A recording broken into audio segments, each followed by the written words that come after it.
shooting at a place in the final 8. A very good afternoon, everyone. Welcome to Optus Oval, a crucial game for both sides. It's not a happy hunting ground for Adelaide against the Blues because they've won just once here. That was way back in 1991. And this year, their on-road record is almost as bad because they've won just once from 6 outings. A big game and 2 other big games are being played today as well. First of all, Melbourne versus Sydney at the MCG. That's crucial to both sides' finals aspirations. And down at Shell Stadium in Geelong, the Cats have lost their last 9 games. Collingwood is going for their 3rd win of the year. Graham Corns joins us at Optus Oval. Graham, good afternoon, welcome. Peter, how are you? Big game, beautiful day. Yes, beautiful day. I guess the result last night at the MCG wouldn't have pleased the Crows too much, would it? There's a bit of a crush there in the midfield, and that 8th spot, maybe the 7th spot's going to be up for grabs, and this is critical for both teams' chances. Let's take a look at the ladder now, just to visualise what we're talking about. Really a logjam there. Certainly the top 3 are well and truly safe in the run home to September, but Carlton and Adelaide, they can both still make it. I guess one thing in their favour, Graham, their task is in their own hands. Well, and I guess for most of those teams it is, and the percentage there's not much in the percentage either, so it's the points that are going to be absolutely critical today. The 1999 AFL Coca-Cola Premiership season proudly brought to you by Telstra, making life easier. The McDonald's Hoodie Burger, the double quarter pounder with cheese. Foster's Light Ice for extreme refreshment. And the new Mitsubishi Magna 3.5, the next generation. For the Crows coach Malcolm Blight, though, this ground is, I think, fairly special. He kicked the winning goal against Carlton with a magnificent torp many years ago on this ground. He returns today as coach. What's in store for him? Neil Curley speaks to him. Well, Malcolm, all of Australia, they've studied every encyclopedia, every dictionary. Rats, tossback. Yeah, it was passed on to me about 25 years ago from a dear friend from North Melbourne days, and yeah, it's not very much to worry about, I can assure you. Okay, getting on to today's game. The Rucks against Matthew Allen must be some sort of concern. Oh, look, they are. You know, we've got 5 of our 6 biggest blokes out at the club, so but Lucas Herbert gets a chance to step up now, and you look forward to that sometimes and say, well, if he can match him and we can get some on ground ball, well, it's not all over. Let's look at the worst. Say he gets injured in the first quarter. Oh, well... That Chinese fella. Yeah. Well, Matthew Allen could too, couldn't he? So, yeah. I mean, I don't think you go into a game thinking that at all. Lip tack. People don't realise how vital he would have been today on reading that ball off the Rucks. Yeah, he was very good last week, and it's just another mini tragedy for him. But, oh, well, you know, Mark Bickley's back, so hopefully he can carry on. Your forward set up, it's a little bit shaky, apart from Jarman, say? Yeah, yeah, it's not bad. I mean, you know, we've got a kid there who's playing his 2nd game. You know, and Brian Binky's back in the team for another look at him. So, oh no, they've got their opportunity. What's your thoughts on this ground? Oh, I love it. I reckon it's one of the great footy grounds. Okay. All the best. Thanks. I think that's what he was referring to, Graham. He's got some good memories, Peter. He has. He mentioned the youngsters, and they have a chance. They must step up today. I definitely understand. There he is, the 18-year-old first-round draft pick. Ken McGregor played his first game last week. Very competitive, Peter. He kicked the goal, competed when the ball was on the ground. And the other player that Malcolm Blight mentioned, Lucas Herbert, he leads the first ruck. He's going to have to jump all day against Matthew Allen. Nice shot of you there, Lucas, but nevertheless, well, only his 10th game for the club, his first year. It's a big job for him. Out of the side, Downsborough, Pittman, what a double, and Liptak, and also Allen. So some names we don't really know there. Number 25, Brian Binky, coming into the side as well. Well, he's kicked some goals for Port Adelaide last week. It's an undermanned and understrength Adelaide side, Peter, but I guess they'd be hoping for the fierce contest at ground level. Yes, and a lot resting on the shoulders of number 3 there, Darren Jarman, to kick quite a few goals this afternoon. Carlton, they've made just the one change. Hume comes back into the side for the injured Fraser Brown. They're a little bit enigmatic too. They returned to their best form last week against Hawthorn to celebrate Craig Bradley's 300th game. And on this ground, I think they would start favourites. Well, indeed, unless there's a bit of a letdown with Craig Bradley, there's no doubt he's an absolute inspiration to them. But they deserve to start favourites, and they are a very settled-looking lineup today. Fuel Best and Fairest winner Brett Ratton is always in the coalface, and there he is, a vital player for the Blues. And you love the way he plays. He just gets in and under, he gets the ball out. He's a good player. All right, they're just about set for the first quarter. Kevin Bartlett joins us in commentary. We'll take a break. Back with the first quarter after this. Nigel Smart back into the Adelaide side today. Back into the commentary box is 400 gamer Kevin Bartlett. KB, good afternoon. Good afternoon, Peter. Good afternoon, Graham. Looking forward to this game. Carlton, of course, just 8th spot at the moment, 7 and 7, and the Crows 11th on the ladder, but 6 and 8. But so little between sides from 7th position down to about 14th. So every game is just so important. So this one is a crackerjack one for both clubs. It's a logjam, isn't it? Down on the boundary line. Neil Curley. Curls, good afternoon to you. Yeah, thank you, Peter, very much, and to all those viewers back home. Well, as you've already mentioned, a great day. Actually, no wind whatsoever, so no inconvenience there for the players. But the centre is pretty hard, particularly the centre bounce. So the ball will bounce very high, so the ruckman will have to time their jump, because it's no good being up and down before the ball's down. So it should be a great game. I think the Carlton defence may just prove too strong today. Certainly could be a telling factor. We're underway at Optus Oval. Adelaide won the toss and kicking to the left of screen. As Curls mentioned, no advantage either way. Jamison offloaded as he tried to get rid of the football. It's still in the centre square. Good tackle applied down there by Jamison again. And it will be a bounce. No obvious tagging roles there from the first bounce. I would have thought Burton might have run with Bradley. James and Ratton look like they'll be matched up. But Bickley looks like he's getting alongside Bradley now. Allen and Herbert. Won by Allen convincingly. Good block there by Nelson. Bradley applies the tackle. 301st game. He celebrated with a win last week against Hawthorn. And Mark Bickley moves the ball back to the umpire. Also back into the Crows lineup today. Bickley on Bradley, is it? At the moment. It looks like it, yes. Allen over the top. Ratton, Herbert. Peter, while you're there, interchange for Carlton. Massey, Locke, Hume, Hogg. And for the Crows, Connell, Orman Allen, Tyson and Peary. Thanks, Curls. Might have done that before. Costa. Kick up towards centre field. Binky underneath it. Couldn't complete the mark. Also playing his first game today. There's McGregor, game number 2. Back to Costa. Up towards full forward. The bounce. Hickmott will rush it through for the first score of the game. A rush behind. Well, good movement.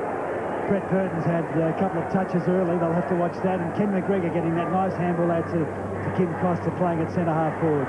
And that's his first game. It's his 4th game, actually. Stephen Silvani has got the job picking up Darren Jarman, who's been at 15 goals in the last 2 weeks. Silvani caught in 2 minds. Has to backtrack, goes short, finds Ratton. The playmaker will try and set it up. Nelson gets past Smart, some quick hands to Murphy. They need support. Ratton fires the ball out wide to Allen, to McKay. They work the ball from the half-back flank to centre wing. Coming out hard was Whittle, has the ball thumped away over the boundary line for a toss back in. And Whittle on screen, who did 4 goals last week against the Hawks. And there's the Adelaide bench there. We can see Connell, Orman Allen, Perry and Tyson. Centre wing, Herbert, youngster, making his way in the game for the Crows. Taken away by Smart. Benke, great mark on the half-ball flank. What can you tell us about this youngster, Graham? He's got very good hands. He's playing some good football for Port Adelaide.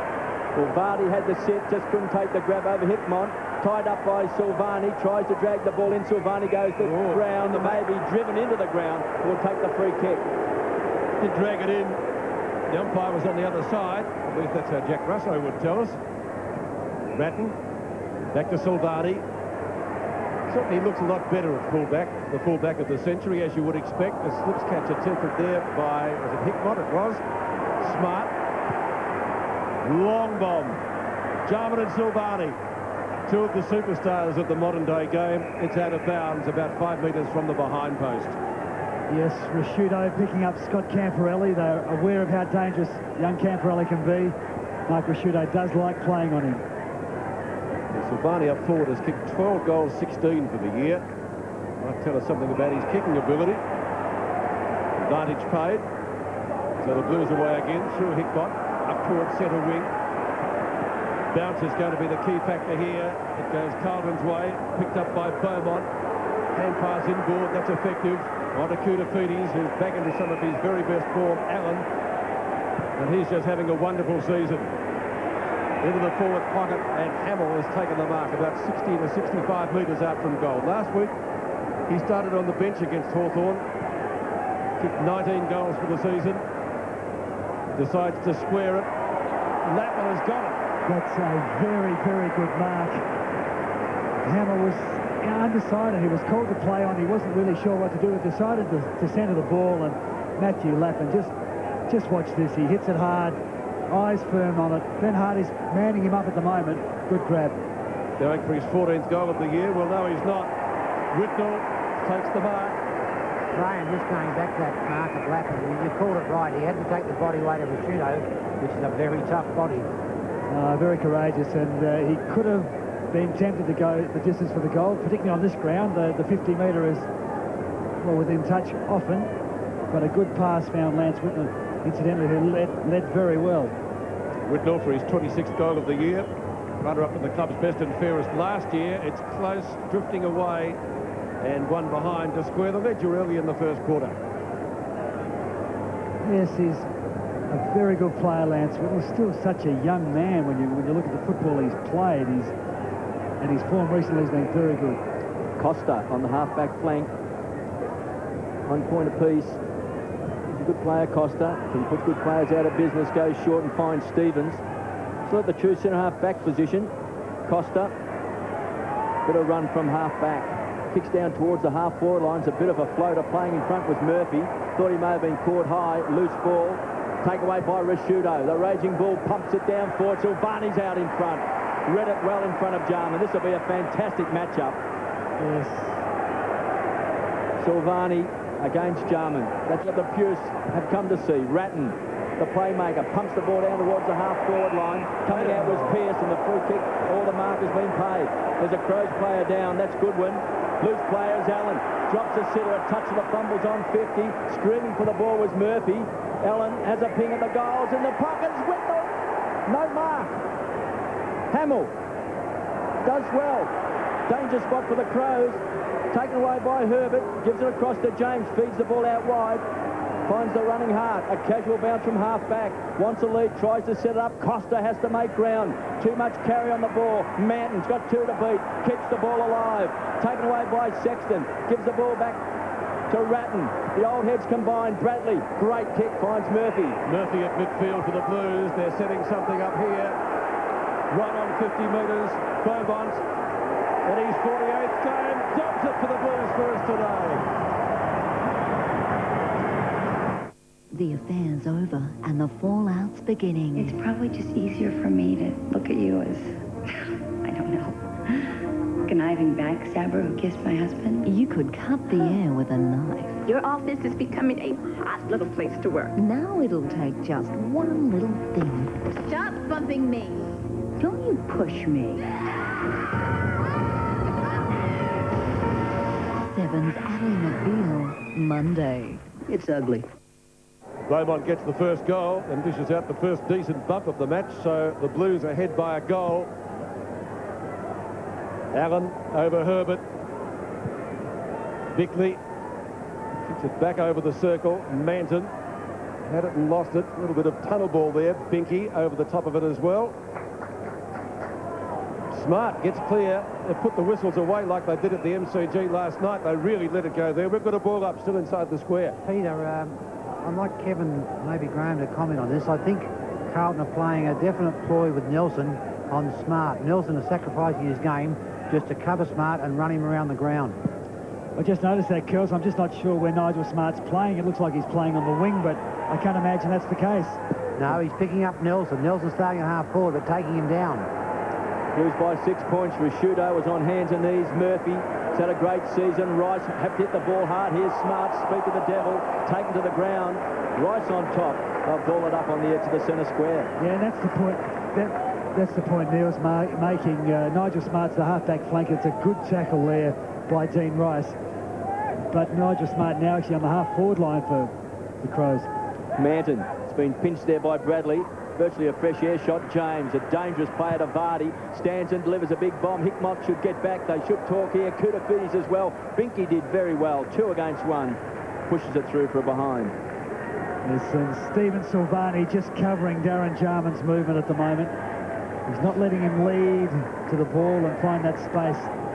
Malcolm Blight will be closely watching that. No good just bombing it high to Stephen Silvani and Darren Jarman, because Silvani will beat him under those conditions. Not at all. Koutafidis to Murphy. Up towards centre wing. Lappin underneath the ball. Hart will get back. Provides a shepherd now for a teammate.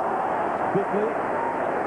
Beautiful smother down there. In fact, it was McGregor. Kenny McGregor. Young Lappin, there's not much of him. Well, he's 18, Peter. I guess they didn't expect him to play this year, but their lack of big men has given him an opportunity. They did St Kilda's grand final side of a couple of seasons back in 97. Bradley from Bickley over to Murphy. Murphy up a standing start, kicks up towards the point of the square. Pearce comes steaming out, doesn't get the bounce that he wanted. Jamison taken high in the tackle, Crouch has ball, but it will be a stalemate in the ball up. I must say, fellas, I'm finding it pretty hard to stay with these umpires' decisions nowadays. Yes, that was posed last night at the MCG, wasn't it? They seemed to put the whistles away. Good smother there by Burton on Sexton's kick. Now Beaumont, the goal kicker, up to Bradley, around Bickley. Another ball around Burton, centres it. Team-oriented play, looking for Allen. Whitnell's there, Allen's got it again. And the Crows are able to tie it up. It's only about 30 metres out from goal, though. Carlton leading by 5 points. He does it well, Graham, with getting back. Allen getting back for Carlton inside 50. They'll have to watch that, the Crows. They did, but Lucas Herbert was right with him, Kevin, and I think that's the role he'll have. And Malcolm Blight said, it doesn't matter where the ball goes, you stay with Matthew Allen. Because Allen does drop back very quickly and very smartly. Here's a chance for Ratton. Quick snap, bounces it through for behind. Yes, Ratton's a very good player already, his 6th possession. Well, he's a big possession winner every week now, Brett Ratton. Best and fairest winner, Victorian representative. He's virtually the heart and soul of the midfield, along with Bradley for the Blues. James. He really does set it up for the Crows. Jamison, who's back in form. Forgotten man. Just tumbles the ball inside the centre square. Coming out hard is Vardy. Did well. Missed his mark in smart. Looking for McLeod, who was held without it. Will take the free kick. He's off. Great anticipation also from McKay. The kick just wobbles up. Burton! Well, what a jumping jack. Burton is. He's incredible, Graham. Oh, he has got a great vertical leap, and he knights the crowd every time he goes near the ball. Now just watch it over the top. Had to take it. A bit spectacular at the end. Well done, Andrew McLeod. He played on, but Andrew McKay had him. All he could do was get a boot to the ball. It went high. And Burton, who started on the ball, resting in the forward lines, taking a great mark. Well, he's only a 50% chance of getting it. He's kicked 13-14 this year. He has split the centre. Here's what Australia's leading motoring journalists had to say after testing the new Magna 3.5 V6. Mitsubishi has a head kicker. The silky 3.5 engine matches Commodore's output and outstrips it in power to weight. Mitsubishi has built a V8 killer. Magna 3.5 V6 feels like a V8. See it at your Mitsubishi dealer now. It is Mitsubishi. Certainly in line for Cadbury mark of the round. Brett Burton, a beauty and a goal. Scores level at Optus Oval. Allen, he gives it straight to Bickley. Bradley's tackle ineffective. Back to Rashudo. On to Jamison. Jamison off one step. Bombs it long up towards half forward. Hickmott in front. Couldn't complete it. McKay on the bottom of the pack. Binky. Quick snap. Rolls it. And misses to the right-hand side. Just one behind. Kicked by Brian Binky. One of the rookies in the Adelaide side today. Well, he's a rookie. He's not that young, though. He's 24 and... Played at North Melbourne for a while, didn't he, Graham? He was drafted to them, but he's been in very good form for Port Adelaide recently. He got to McKay around the boundary line, confronted by Costa. Lappin at the back, gets it, and then gets a push in the back. So Lappin will take the free kick, short of left centre wing for the Blues. Half-back flank, Lappin. He's been a very handy pickup for the Blues. Kicks back, he's looking for Kudafidi. He's $1 million man, but he's over the line. The Blues by a point. Rashudo from centre wing to the half-forward line. This is a poor kick. Keeping's off. Back to Lappin. Short to McKay. He's had a fantastic season for the Blues. Cross half-back. He's been unstoppable. Chance. Big pack of players. Loose ball. Herbert. be happy to see the ball trickle over the boundary line. It was kept alive. Clever play, under pressure now. The Blues, Whitnell feeds the ball back. Ratton has the kick smothered off the boot. The Crows hunting in numbers. Chance for Vardy in front. Pushed away by Hickmon. They need a crummer. Pounced on by McLeod. Couldn't take it. Murphy thought he may have been held. Lappin, it was a look-away handball. Bradley, game number 301. Magnificent stuff on the boundary line. Unloads, gives it both barrels. Looking for Whitnell. Getting back with Stevens. Stumped forward by Hamill. The race is on Jamison. Ever watchful. Happy to see the ball over the line. And you don't have to be a good marking player, although Whitnell is to be valuable at centre-half forward. Stevens had that ball covered, and Whitnell just got back, made the contest against the flow of the ball, against the flight of it, and has held the ball in Carlton's area. Allen gets in front of Herbert, tried to find Pearce. Now Camporelli turns quickly, shoots. That's pretty close. The crowd seems to like it. The goal umpire says, yes, sirree. Aye, we were off for a wee break with the rains, and the colour was like a cow. And would you... Scott Camporelli's 14th goal for the year. Played in Carlton's premiership side of 95. Averages over 22 possessions a game. Gets his first goal. Allen against Herbert. Ratton, commander of the midfield, on the Mackay. Both having great seasons. Mackay's kick up towards half forward. Bounce is certainly going to be a factor. Camporelli appeared to be held. Rashudo with the underground hand pass. That was okay. James onto Smart. They should clear it from here. Onto Rashudo. Thought about giving it back to him. Oh, clever kick finds McLeod at midfield. Go through the centre square. Jarman's the target. Binky's got it. Herbert off for Perry. He looks dangerous, Binky. He is very dangerous, and Anthony Koutafidis hasn't really done his homework on this young player. Watch the kick from... It's a good one. I don't think it's meant for Brian Binky, but Anthony Koutafidis just giving him a little bit of room, and he's got very good hands, Kevin. If he gets his hands to the ball in that situation, he won't drop it, and he can convert. He's a good kick too. Well, he's directly in front. You're spot on, Graham. He's got it.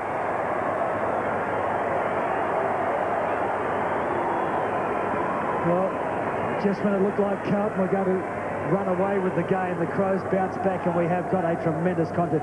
This centre of Mark Rashudo was tremendous. Great vision. McLeod's looking for Jarman here.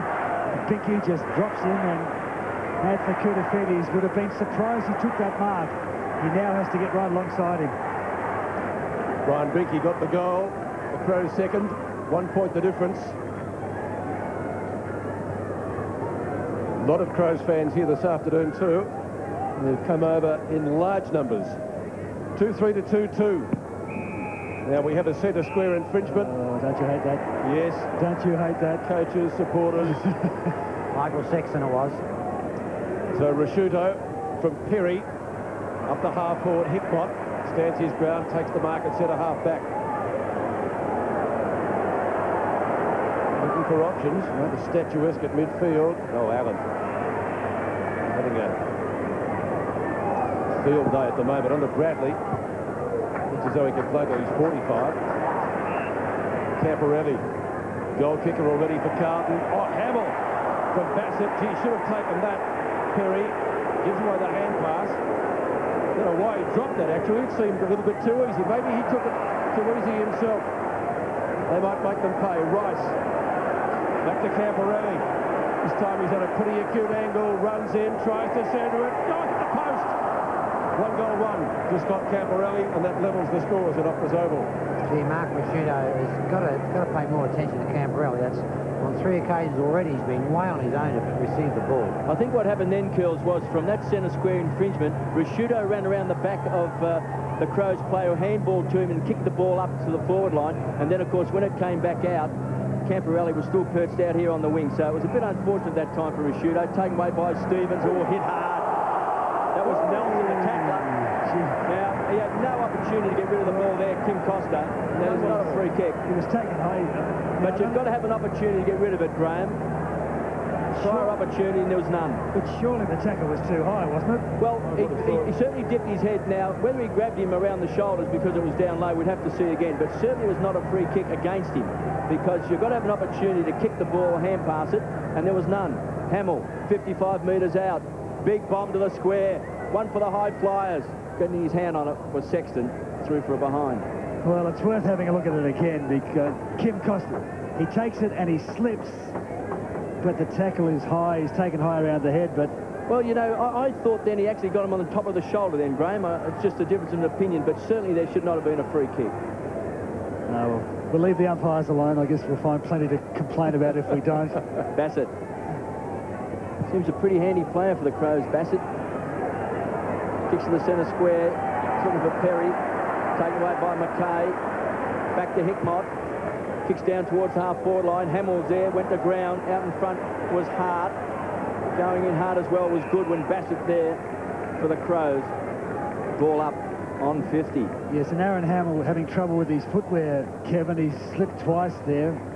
And Bassett playing in front. That's why he's a good player. He'll take front position just about on every occasion. The grass is very long, Graham. I think you'll find a fuel slip.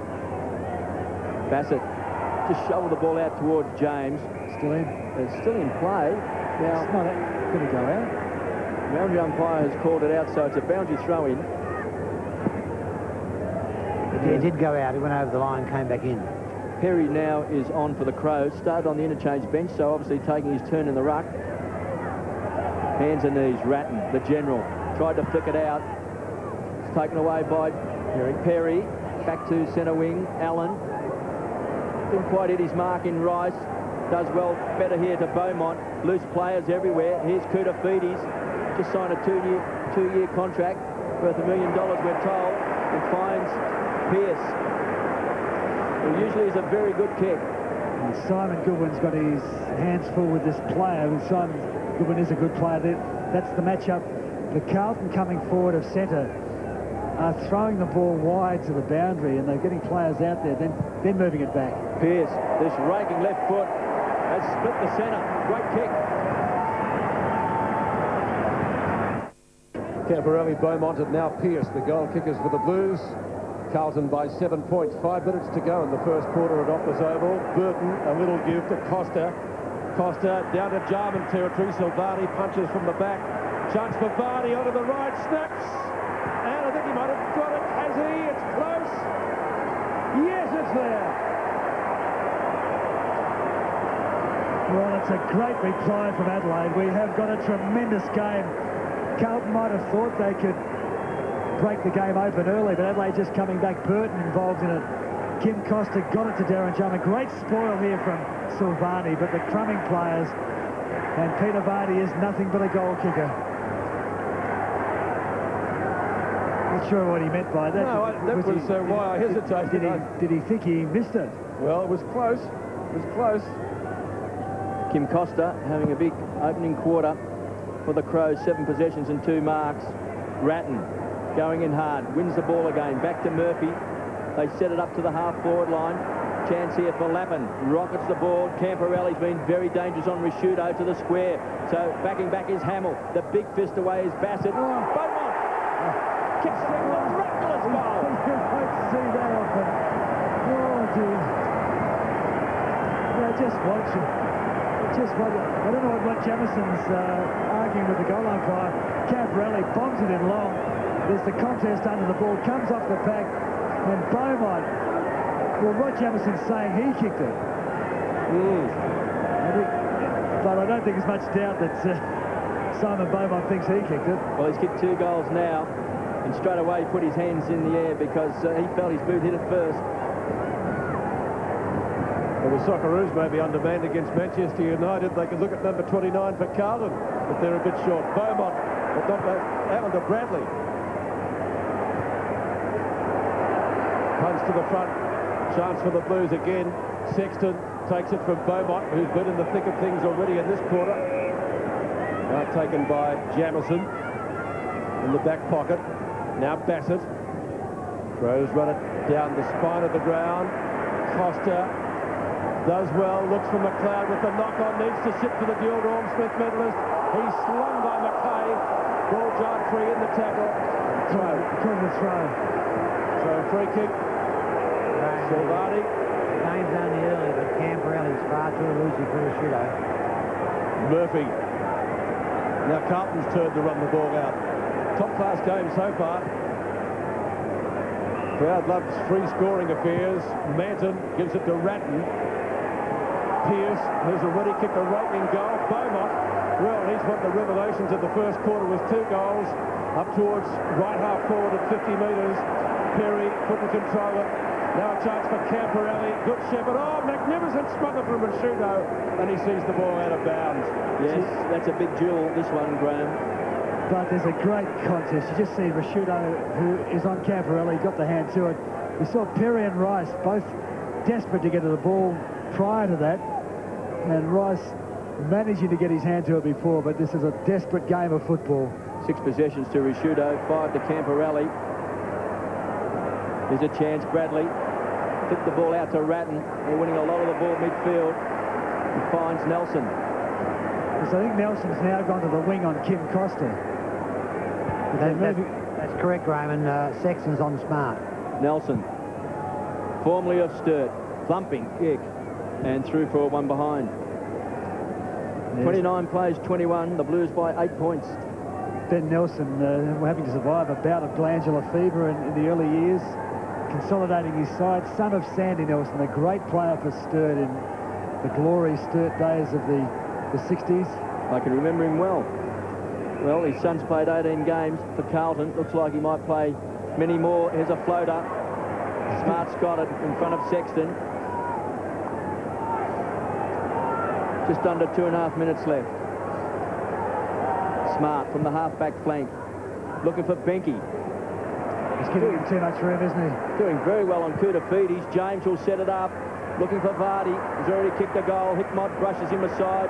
Back to McKay, doing a great job on McLeod to centre wing. Bradley. Scott Bickley to beat the juggler. Magnificent. Craig Bradley strutting his stuff at Optus Oval. Kicks back towards the half-forward line. It was a clever kick to Whitnell. As the ball thumped away by Stevens. Here's Whitnell. Just needs a kind bounce. It was clever play to knock it back. He was looking for Nelson. Kicked off the ground. The great man's got it. Craig Bradley. Yeah, Craig Bradley. Look at the juggle. 1, 2, 3, 4. Got it. Slips catch. 9 kicks to Bradley already. Murphy at centre field. On to McKay. Doing the job at the moment on McLeod. Beaumont. Well, he's been most impressive, as I've mentioned previously. On to the left, up to half forward. Koutafidis didn't judge that at all well. Hamill snapshot is going close, but Hart marks it literally on the last line of defence. Out to Stevens, short of right half back. Stevens 2 goes short. This time finds Vardy. Goes over the top with a hand pass. On to Costa. Crowe's moving it well. He's got plenty of room. Bickley says go. On to McGregor. And McGregor, a famous name from South Australia. A tennis player, of course. With Frank Sedgman in the 50s, they won the Grand Slam of doubles. His namesake. Oh, Burton tried for the screamer. Punched the front by Beaumont. Silvani a chance to pick it up. Shovels it out. Blues defence under pressure again. Bradley another disposal. He is everywhere. Murphy to half-back. Allen on his own. He's got 3 paddocks to move in, Allen. Kicks it up towards centre wing. It's a foot race. Koutafidis gets there. Spread eagles the ball. Kuda. 50 metres out. Can he bomb it long? He can, but he's missed to the right-hand side. He was going too fast for his own good and one behind. When you look at the game we had last night at the MCG and the way this game has started, this is football at its best. Good, fast, tough, one-on-one football. Yes, Matthew Allen is causing a bit of trouble. The young Crows ruckman, just not quite quickly enough to pick him up the way he drops back and creates that loose man. Smart through the centre square as the siren sounds. Very entertaining first term. 4-6 the Carlton side, 3-3 the Crows. So it's 30 plays 21. It's a 9-point ball game. It's spring-like football, and the way they're moving the ball around, it's possessing the atmosphere of a finals game with the flair they've displayed so far. First minute or so was a bit quiet, but the skills really came to the fore later in the term, didn't they? And I think Carlton have been trying to break the game open. The Crows just hanging in there. This has really set the scene for a tremendous afternoon, Peter. Well, the Crows have beaten Carlton just once here at 91. They trailed by 9 points in the first quarter. Beaumont, one of the stars for Carlton in the first quarter. He's kicked 2 goals, had 5 kicks, 3 handballs, and has taken 1 mark. Pearce and Camporelli also amongst the goals. Burton, Benke, and Vardy. Goal kickers for Adelaide trailing by 9 points. 2 other games are being played today. Some stations are taking replays. We're going to show you the scores on screen. Look away if you don't wish to see them.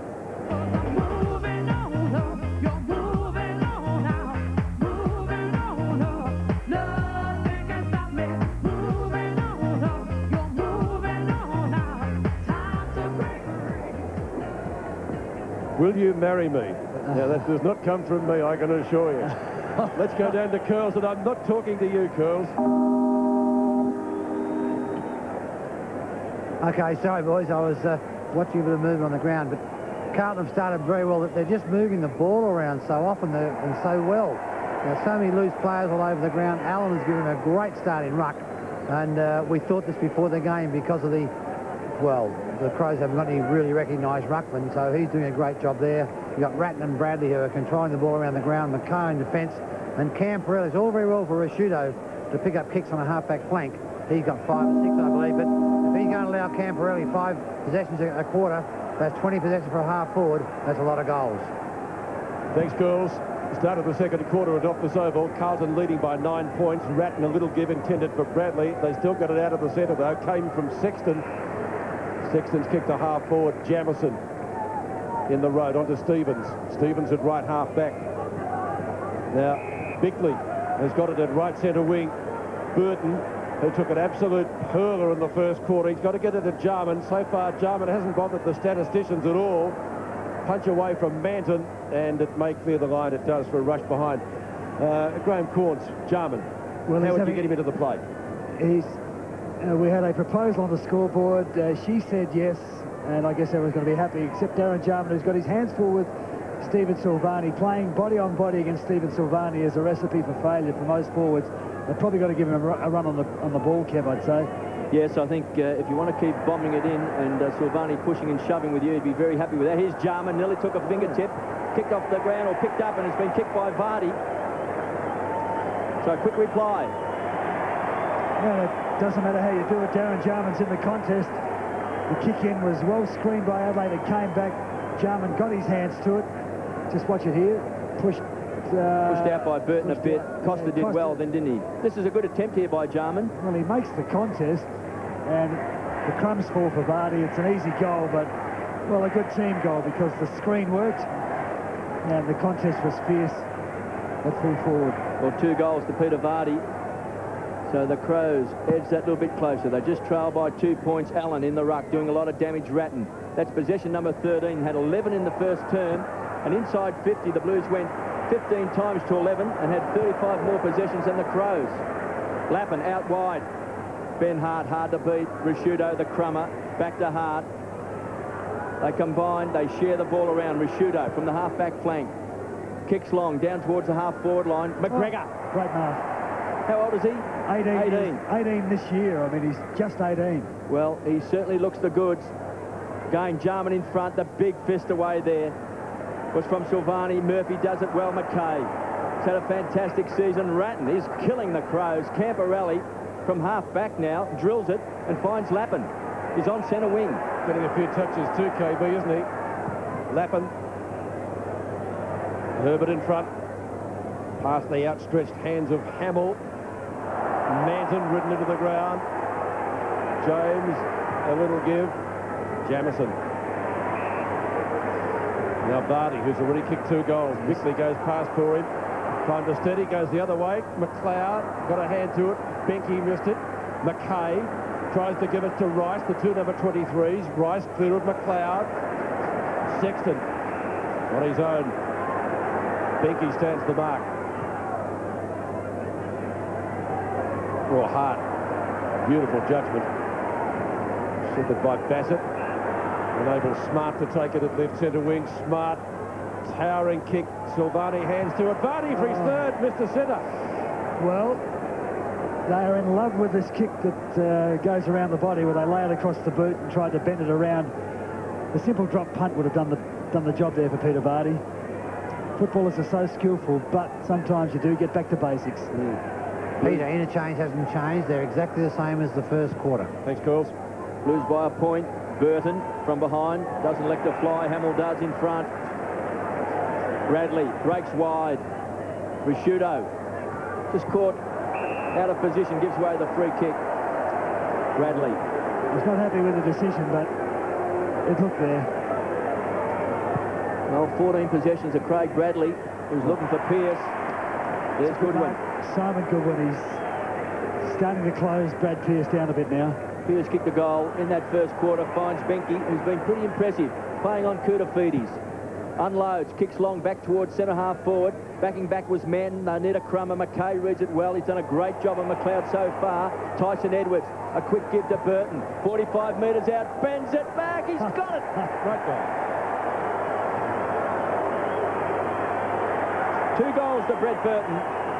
And that was a gem. And just when we're talking about players bending the ball back around their body, he shows us just how to do it.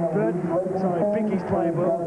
Contested centre-half forward, comes out, and Andrew McKay's done well, but the desperation by the Crows. He had a good look at the goals. He elected to bend it. It was the perfect kick, however. Pete Lyons, can you please contact reception urgently? Pete Lyons, please contact Social Club reception. Adelaide back in front, 2 great goals by Brett Burton, a towering punt of the first quarter, and that one a superb snap from a little bit closer in. Bickley, they give them first use of it again. He does. Bickley's kick up towards McGregor, punched to the front by Manton. This guy's been lively. Benke onto the left, like the look of him. Silvani and Jarman. Silvani snares it. Kudafides to Rice. Rice around Tyson Edwards. Oh, Benke again. Well, some of the reps on Benke have always told us, Graham, that he's a bit slow. Well, he's to the pace of the game. He can, and I just think they underestimate him a little bit because they're giving him too much room. They are at the moment. Oh! You won't see a better mark than that. What a sensational grab. Oh, Brett Burton. I think we've just seen maybe the Cadbury mark of the year, Pete. Oh, look at it again. Here he goes. He's up. He's back. He's horizontal. That is magnificent. Well, he's taken the best 2 marks in the ground today, one in the first quarter and one in the second. Well, he's played every game. He's played every game this year, and I think he's got 15 nominations, hasn't he? That's why you come to the football. Let's hope he kicks it, because it'd be a great finish to a great passage of play. Well, he got his first goal from a great grab. He's got his third from an even better one. A big shock is coming. Burton, and what a mark. They'll be talking about that for many years to come. It's the first time I've seen someone take a mark where their right foot is higher than their head. Incredible. Costa. They're inspired now, the Crows. Jarman playing in front. Running with the flight of the ball was Hickmont. Danger here for the Blues. Silvani does well. Shovels the ball out to Murphy. He's across half-back. Gets the run from Rice. A look away handball to Ratton, who's won a lot of the ball. Kicks wide. Sets it up to Manton. The Blues have done well. This passage of play. Wanting it short was Hickmont. Make that Beaumont. He's been very, very good. Been one of the Blues' better players. He's also kicked a couple of goals to the half-forward line. Whitnell might have got a trip. No free kick. Stevens will be happy to take it over the line for a toss back in. 30 plays 41. Hey, Kevin, how's your memory? This Binky, he's not a tall player. He's playing centre-half forward. He reminds me of that ex-St Kilda great, Darryl Baldock. Got more hair. Charles, that's a big rap. Yes, one of the all-time greats. Head to the centre square. Murphy. Tyson Edwards across to Costa, who's been good. Here's Jarman in front. That long arm Silvani is so hard to beat. Kudafides has had his hands full with Benke. Murphy under pressure, back to Manton. The Crows are doing very well early in this second term. Murphy comes away from half-back. Whitnell's going to be the target. Stevens is there. That's a good mark. Good grab under plenty of pressure from Stevens. The underground hand pass to Ratton. Carlton need a goal. Allen may give them the chance. Punch away by Bassett. After Herbert had a couple of fingers on it as well, so a throw in about 30 metres from goal. What I meant was the way he's moving around. Now, the big difference in this quarter is the way the 2 teams are moving the ball. Carlton are going wide around the flanks. The Crows are going straight down the centre corridor. Hamill provides a tackle. Holding the ball. No, Ratton was certainly asking the question. Well, you would have your heart in your mouth, though, wouldn't you? Carlton have plenty of the ball. I just think they're going via the Cape to use it. Trail by 11 points. Hamill was looking for a hand pass. Lappin gives him the target. That is a beautiful goal. Here's a couple who bought...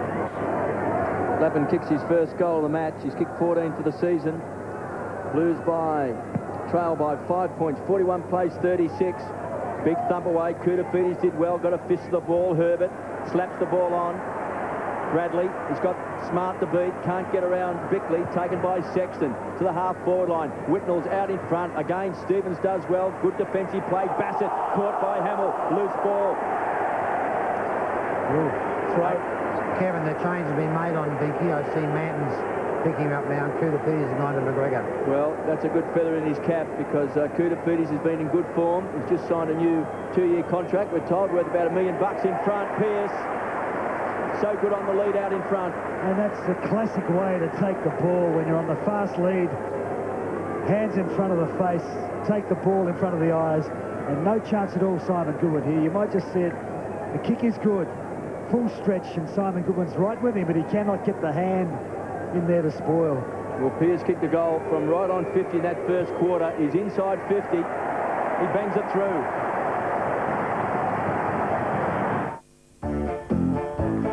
He's only had the 3 kicks from 3 marks, but he's kicked 2 goals, and that one putting the Blues back in front by the narrowest of margins. 42 plays 41 at Optus Oval. Can the Crows get a reply? Costa gives them the chance to do just that. Murphy caught underneath it. Hart with Rice.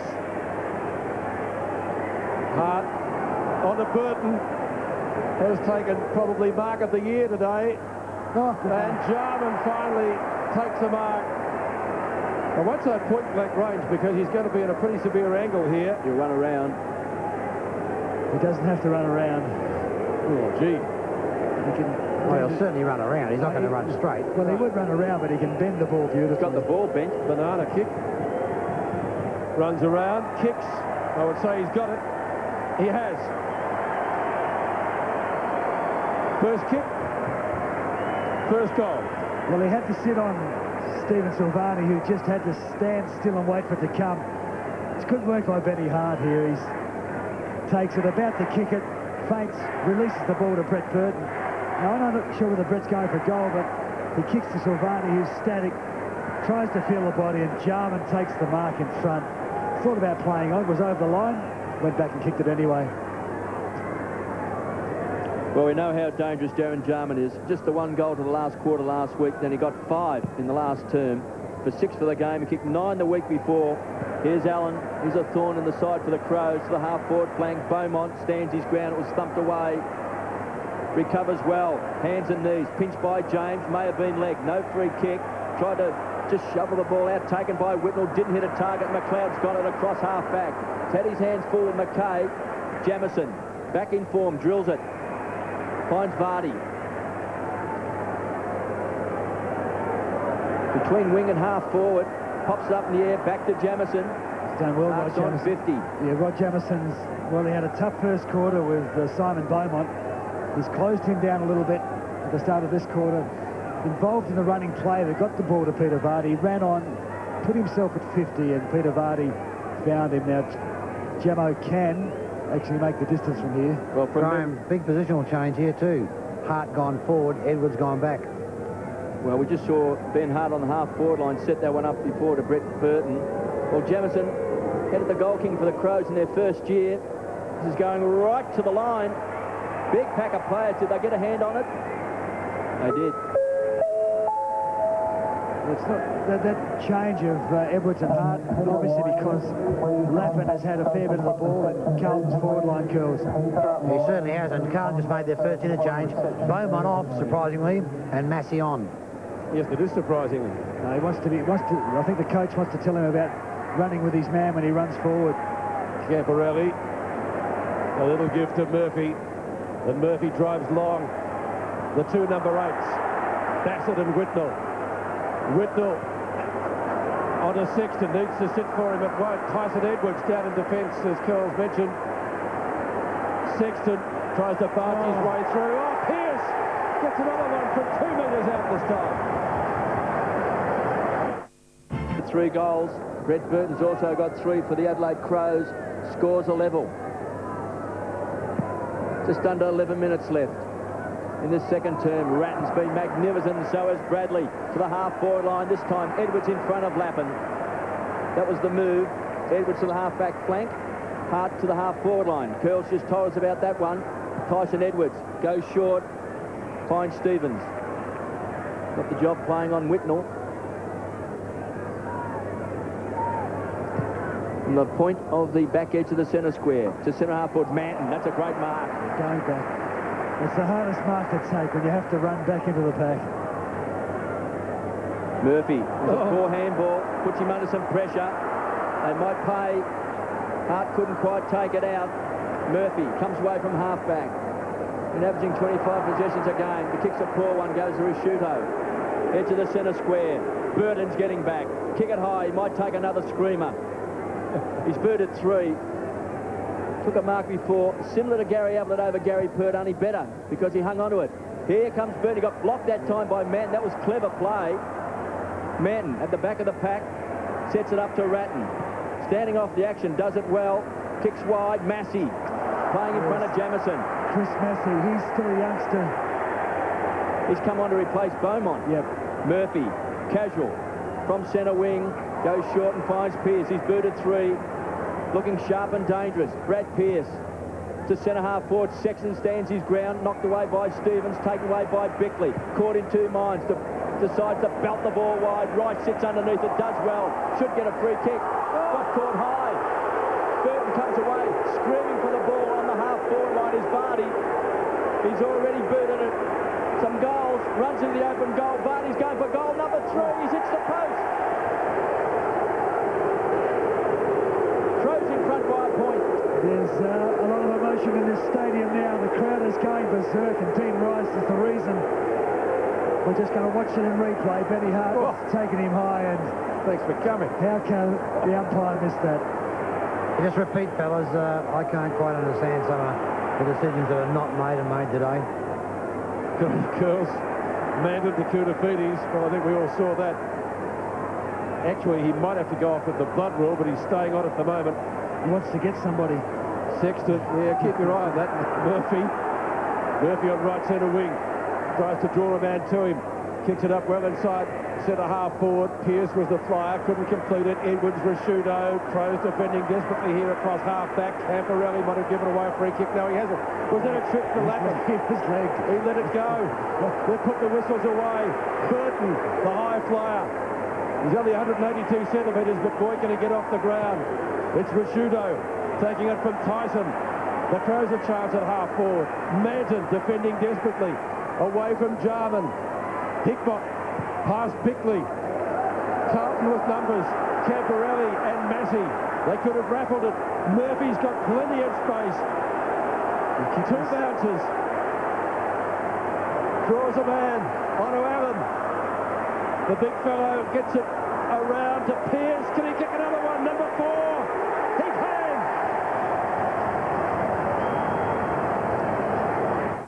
A kick 10 goals coming into this game. He's booted 4, 3 goals coming in this second term. This man is very dangerous, Allen. He's given the Blues first use of the ball, crash, bang. Risciuto went in hard, flexed the muscles. He's cut everything. They'll ball it up. Back edge of the centre square. Here's Risciuto, met very heavily by Hamill. Good football. Both fellas fair. Both hit hard. Hit the ground. Both bounced up. Blues by 5 points. Smart juggles it. Free kick. Goes to the Crows. Nigel Smart. Kevin, it's good to see if free kicks are there. They must be paid. You've got to pay free kicks. McLeod comes away from McKay. Drills it. Silvani's read it well in front. Can't take it a second grab. Tyson's on the ground. Was there a push out? I think there was. A free kick will go back to Silvani.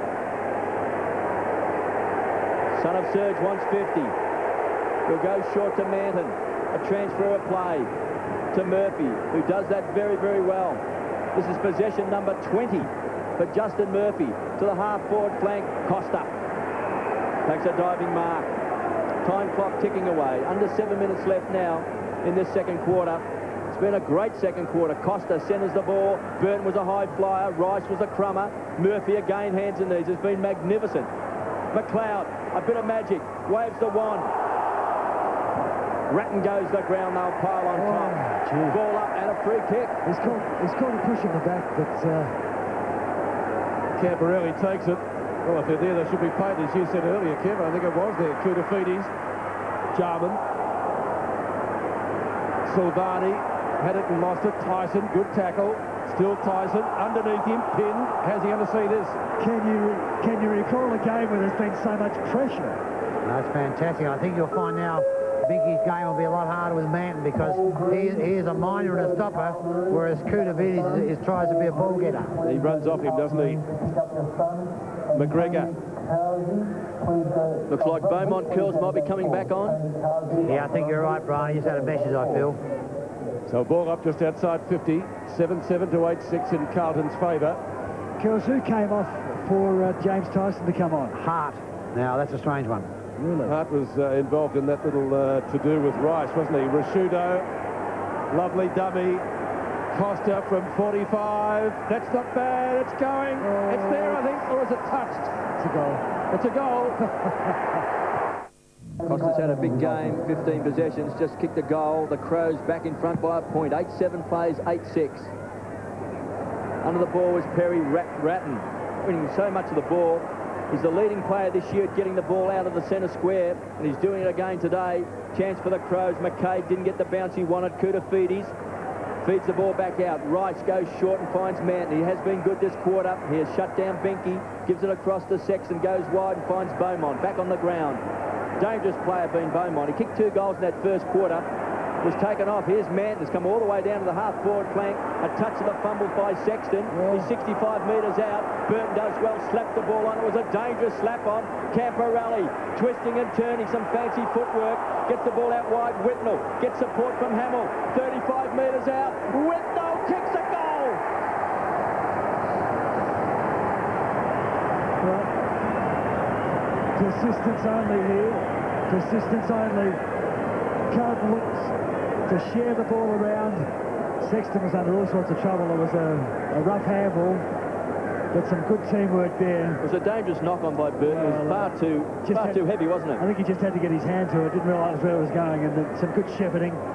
And Lance Whitnell, when he saw the goals in front of him, and he ran straight towards them, converted well. Still a reasonably difficult shot to convert. And Carlton take it out now to a 5-point lead.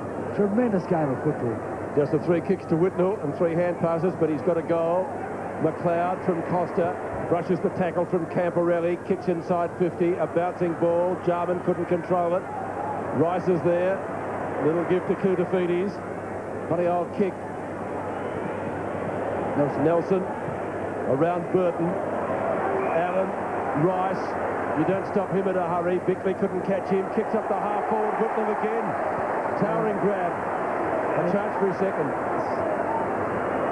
And the difference when Carlton used the centre corridor rather than going wide, and the kick from Rice, it's still a reasonable kick. Whitnell at centre-half forward, the true centre-half forward position. Carlton by less than a kick. That extends their lead. Whitnell gets his second for the quarter.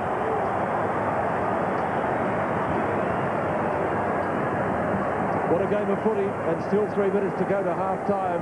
A 6-goal quarter by the Blues, and the Crows have already kicked 5. Well, there's a lovely kick from Lance Whitnell, 53 metres out.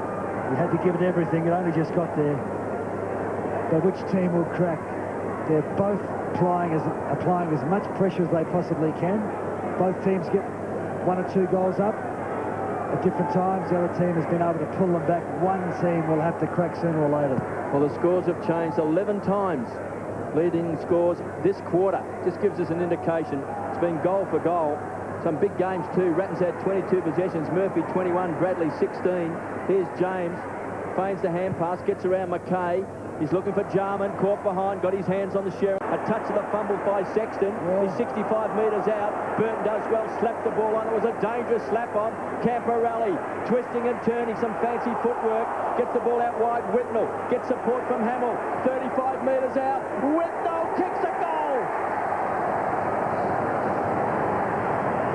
Well, persistence only here. Persistence only. Carlton looks to share the ball around. Sexton was under all sorts of trouble. It was a rough handball, But some good teamwork there. It was a dangerous knock-on by Burton. It was far too heavy, wasn't it? I think he just had to get his hand to it. Didn't realise where it was going. And some good shepherding. And Lance Whitnell, when he saw the goals in front of him and he ran straight towards them, converted well. Still a reasonably difficult shot to convert. And Carlton take it out now to a 5-point lead. Tremendous game of football. Just the 3 kicks to Whitnell and 3 hand passes, but he's got a goal. McLeod from Costa brushes the tackle from Camporelli, kicks inside 50, a bouncing ball. Jarman couldn't control it. Rice is there. Little give to Koutoufides. Funny old kick. Nelson around Burton. Allen, Rice. You don't stop him in a hurry. Bickley couldn't catch him. Kicks up the half forward. Whitnell again. Towering grab. A chance for his second. And the difference when Carlton used the centre corridor rather than going wide, and the kick from Rice, it's still a reasonable kick. Whitnell at centre-half forward, the true centre-half forward position. Carlton by less than a kick. That extends their lead. Whitnell gets his second for the quarter.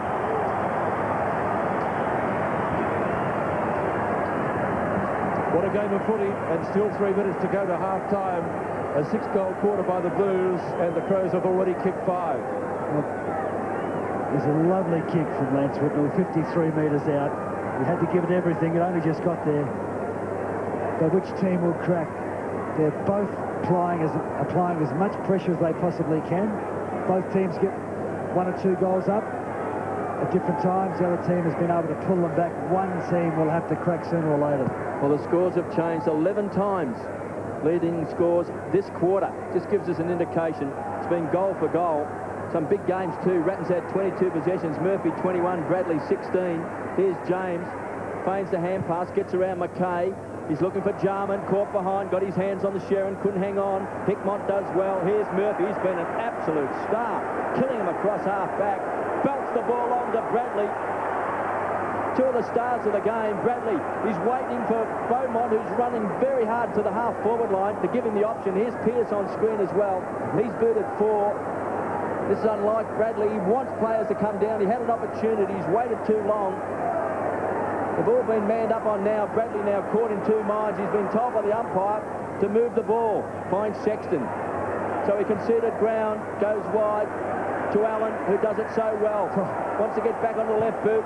Kicks on his right foot to the square. Whitnell in front. They need a crummer. Oh, Camporelli nearly had it. Rashudo goes to the ground. Caught high. He'll take the free kick. 66 plays, 55. Kevin Hart back on for Bassett. Well, Ben Hart is back into the fray. Here's Rashudo. A couple of tough cookies there. They're not giving any quarter either of them. Dangerous kick. Been taken by Stevens. I cannot remember enjoying a game of football as much as this for a long, long time, Kev. I know we see a lot of football, but this has had everything. It's been a great contest, including some wonderful marks by Brett Burton. Chance for Sexton, keeps the ball alive, centres it back towards the half-forward flank. Rashudo and Camporelli having a big duel. Jamieson back to Edwards, now playing on the half-back flank. Half smothered. Perry doing some interchange for the ruck work with Herbert. Up towards Tyson, off hands. Across the half-forward line, McGregor was caught. Did he have the ball? No. They're paid advantage. McLeod off and running. Wants to take him on. Backs himself in, goes short and finds Vardy. He's booted 2, plus he's hit the post. Andrew McLeod, when he swoops on the ball, he just takes it so cleanly. Dad, just watch him. He's looking for his options, and he see Vardy with some space. And there's too much space for Hickmott to do anything about that. Well, what did you call McLeod the other day, Graham? You said he what? He was the best footballer in the AFL at taking footballs below the waist level.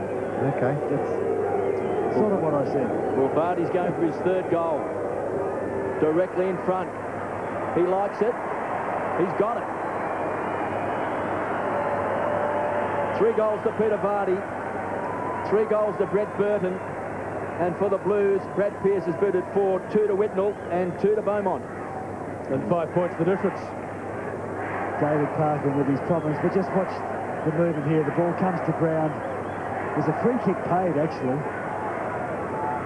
Andrew McLeod dashing away. But there's space there for Peter Vardy. The delivery is good. Peter Vardy's finishing is excellent. Under a minute to go to half-time. and one of the best halves of football we've seen for the year. Plenty of movement, plenty of skills. Speaking of skills, McLeod, what can he do? It's a turnover nearly. Bickley still inside the square. Down to Jarman. Again, the fist of Silvani. We've seen that a lot today, haven't we? Jarman from Hickmott. Jarman just paddles it forward, tried to get it to Vardy, but the boundary line was too close, and so we see a throw in. Actually, boys, with the dominance of Allen in the centre square, the Crows are doing very well to stay in this game. I think Malcolm Blight made the point last week, though, because you can win the ruck, you can win the hit-outs, but as long as you can take the ball away, it doesn't really matter that much. McGregor and Koutoufides, Tyson, Rashudo to Smart. Smart from a standing start, kicks. That would have been invaluable, that one, but he's missed, I think. To the left-hand side he has. That would have put the Crows back in front had he kicked it. It wasn't to be. It's a bit hard, Graham. If you do have a dominant ruckman, it sounds easy in theory to sort of just move it off him, but if he's dominating and putting it down to his right players, it's pretty difficult to sort of allow him to dominate and then break even. Actually, the centre clearances will be interesting, actually. Murphy. That's a magnificent kick. Towering kick. Sexton, Smart, tries to knock it further forward. Picked up by Nelson, but the siren goes for half-time. What a quarter of football, what a half of football we've had. And you mentioned the lead changes there, Kev, and Carlton have emerged at half-time. 11 times, Pete. By 4 points. Yes, they led by 9 points at quarter-time. There's Binky, who had a great half, particularly in the first quarter when he was very active until Manton was moved on him. Koutoufides was his first opponent. Bickley back into the side today. There's young McGregor, playing only his second game. I'm sure it's one he'll remember, especially if the Crows can get up to take the points, and they may still be able to do that. They're doing what they needed to do, Peter. They had to be within touch at quarter-time, half-time, and three-quarter time. And where they are at half-time, they've given themselves a chance against a team who you would have thought needed to start favourite. So Carlton leading by 4 points after a 9-point advantage at the first change. We'll take a break from Optus Oval. Back in just a moment. The centre where Brent Ratton's had so much of the ball. Brent Ratton, 22 possessions. They've changed James off him and put Burton to run with him by the looks of it. Herbert wins it to Bickley. Intercepting is Murphy. Certainly one of Carlton's best in the first half. Lappin with the flight of the ball. Tyson Edwards has got it. Gets dragged down by Lappin. Costa comes in for the assist, but the umpire has decided on a bounce. And Matt Connell's gone to the half-forward flank for the Crows, having sat out the first half on the bench. And Jarman still at full forward. Herbert and Allen. Herbert gets the front posse, past Bradley. McKay is there, tried to give it to his skipper. Massey taken out with Kim Costa. So out of bounds on centre wing. Actually, Burton's still running with Murphy. I just can't pick up where Ratton is and who's picking him up now. McLeod's gone on to Brett Ratton. That's an interesting one. Herbert tries to pick it up. Well tackled by Murphy. Camporelli down on the tackle as well. Everybody at half-time was talking about Brett Burton's marks and making comparisons. Certainly one of the stars and one of the features of the game today, that mark in the second quarter. If you've missed it, tune into 7 Nightly News tonight around the country. You'll see it. It was an absolute gem. Umpires found a free kick, a high tackle. The recipient is going to be Herbert. He'll take it at right centre wing for Adelaide. Well, they certainly do need to close down Ratton because apart from his 22 possessions, he's got the ball out of the centre square 5 times out of the 11 that Carlton has won the ball out of the centre. The Crows that first half also got it 10 times, but Ratton, who's the leading player in the competition and getting the ball out of the centre square, is doing it again. This is Ken McGregor, just 18 years of age, looks to really have a future. He's a good size. Done a couple of nice things today. He's 65 metres out. He kicks the ball. He's looking for Jarman, this time out in front of Silvani. Again gets the big fist of the ball. Puts it back over the line for a toss back in. Peter, still have got interchange here. For Carlton, Hickmott, Locke, Hume and Hogg. And for Adelaide, Bassett, James, Warman Allen and Pirrie. Chance for the Crows. McGregor doing some of the ruck work. Allen's been very good for the Blues today. Loose ball taken by Reich with those quick hands. Finds Murphy. He's won a lot of the ball, and so has McKay, who did a great job playing on McLeod in the first half. Kicks wide, here's a chance. Big Herbert over the back. Puts the ball back over the line. 66 plays 62. The Blues by 4 points. Well, Lucas Herbert probably could have taken the mark there, but he's playing safe. Got his big fist to it. He's only had the one possession. Allen's had 14 and taken 5 marks in the first half, so despite that, the Crows certainly within touch. McGregor takes on Allen. Bit of aerial ping-pong there. McKay finally. Boundary line might be too close. Intercepting is Jamison. Beautifully done. Jamison looking for Jarman. Nelson chops it off. Across the goal face. Barney confronts him. Back to Silvani. Over Tyson. Now Locke. Or Nelson. Marking contest. Burton might have infringed there, holding the man. Carlton free kick. And Massey is going to take it. In fact, it's going to be Aaron Hamill.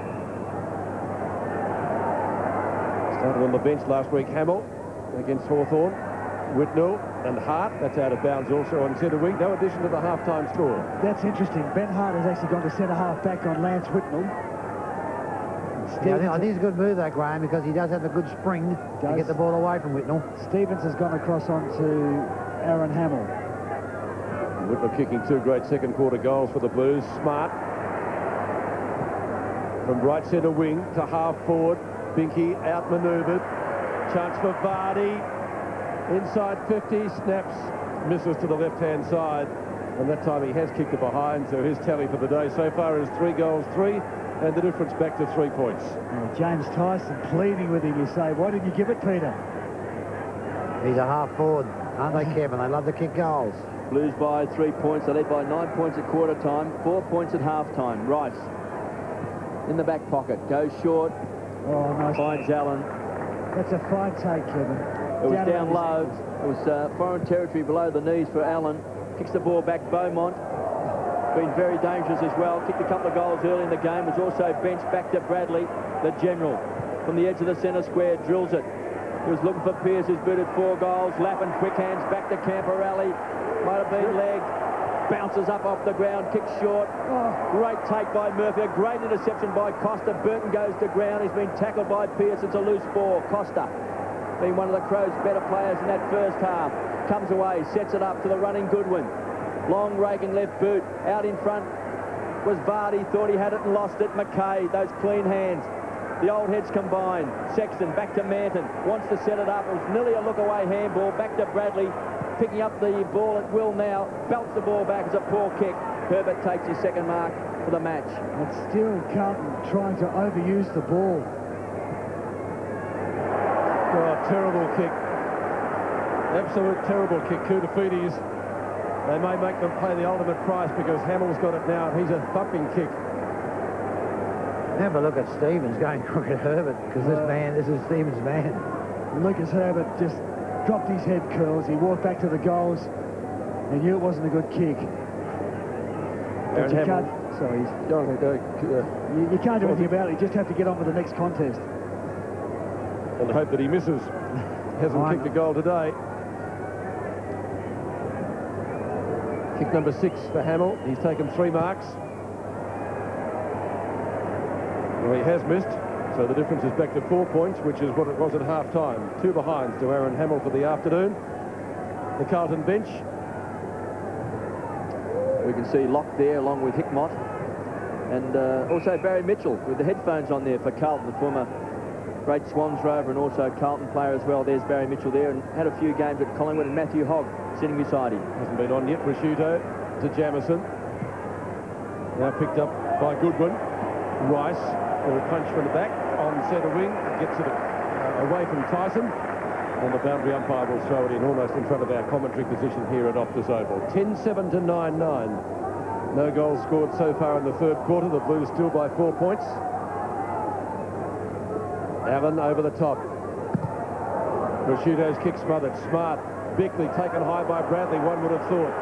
Koutafidis, a little gift to Ratton off a step. Ratton kicks to right half forward.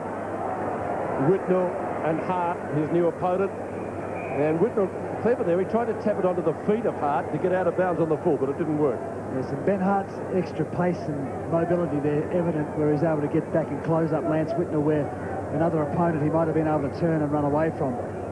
Fellas, McLeod on Ratton could be interesting. Yes, could be a good duel, that. Ratton, 2 best and fairest here at Carlton. And of course, number 23 for Adelaide, 2 Norm Smith medals. Scott Camporelli kicked a goal early, had 9 kicks, 2 hand passes and 2 marks. And the Crows bench, the Crow that Curls has already given us. Bradley gets a fickle bounce. Stevens a chance to farm it out, which he does. Oh, Prosciutto takes on Koutafidis and gets caught. So that was a great kick tackle at centre wing. Well, that was a great tackle there by Koutafidis. Prosciutto backed himself in. Kouta did well. There's a good kick, finds Pearce. He booted 4 goals, 3 of those goals coming in the second quarter. Well, the forward line parted for him. It was like parting the seas. You can't see it from there, but just watch there. There's a gap there. He ran right into it beautifully, and again, then Simon Goodwin to the ball.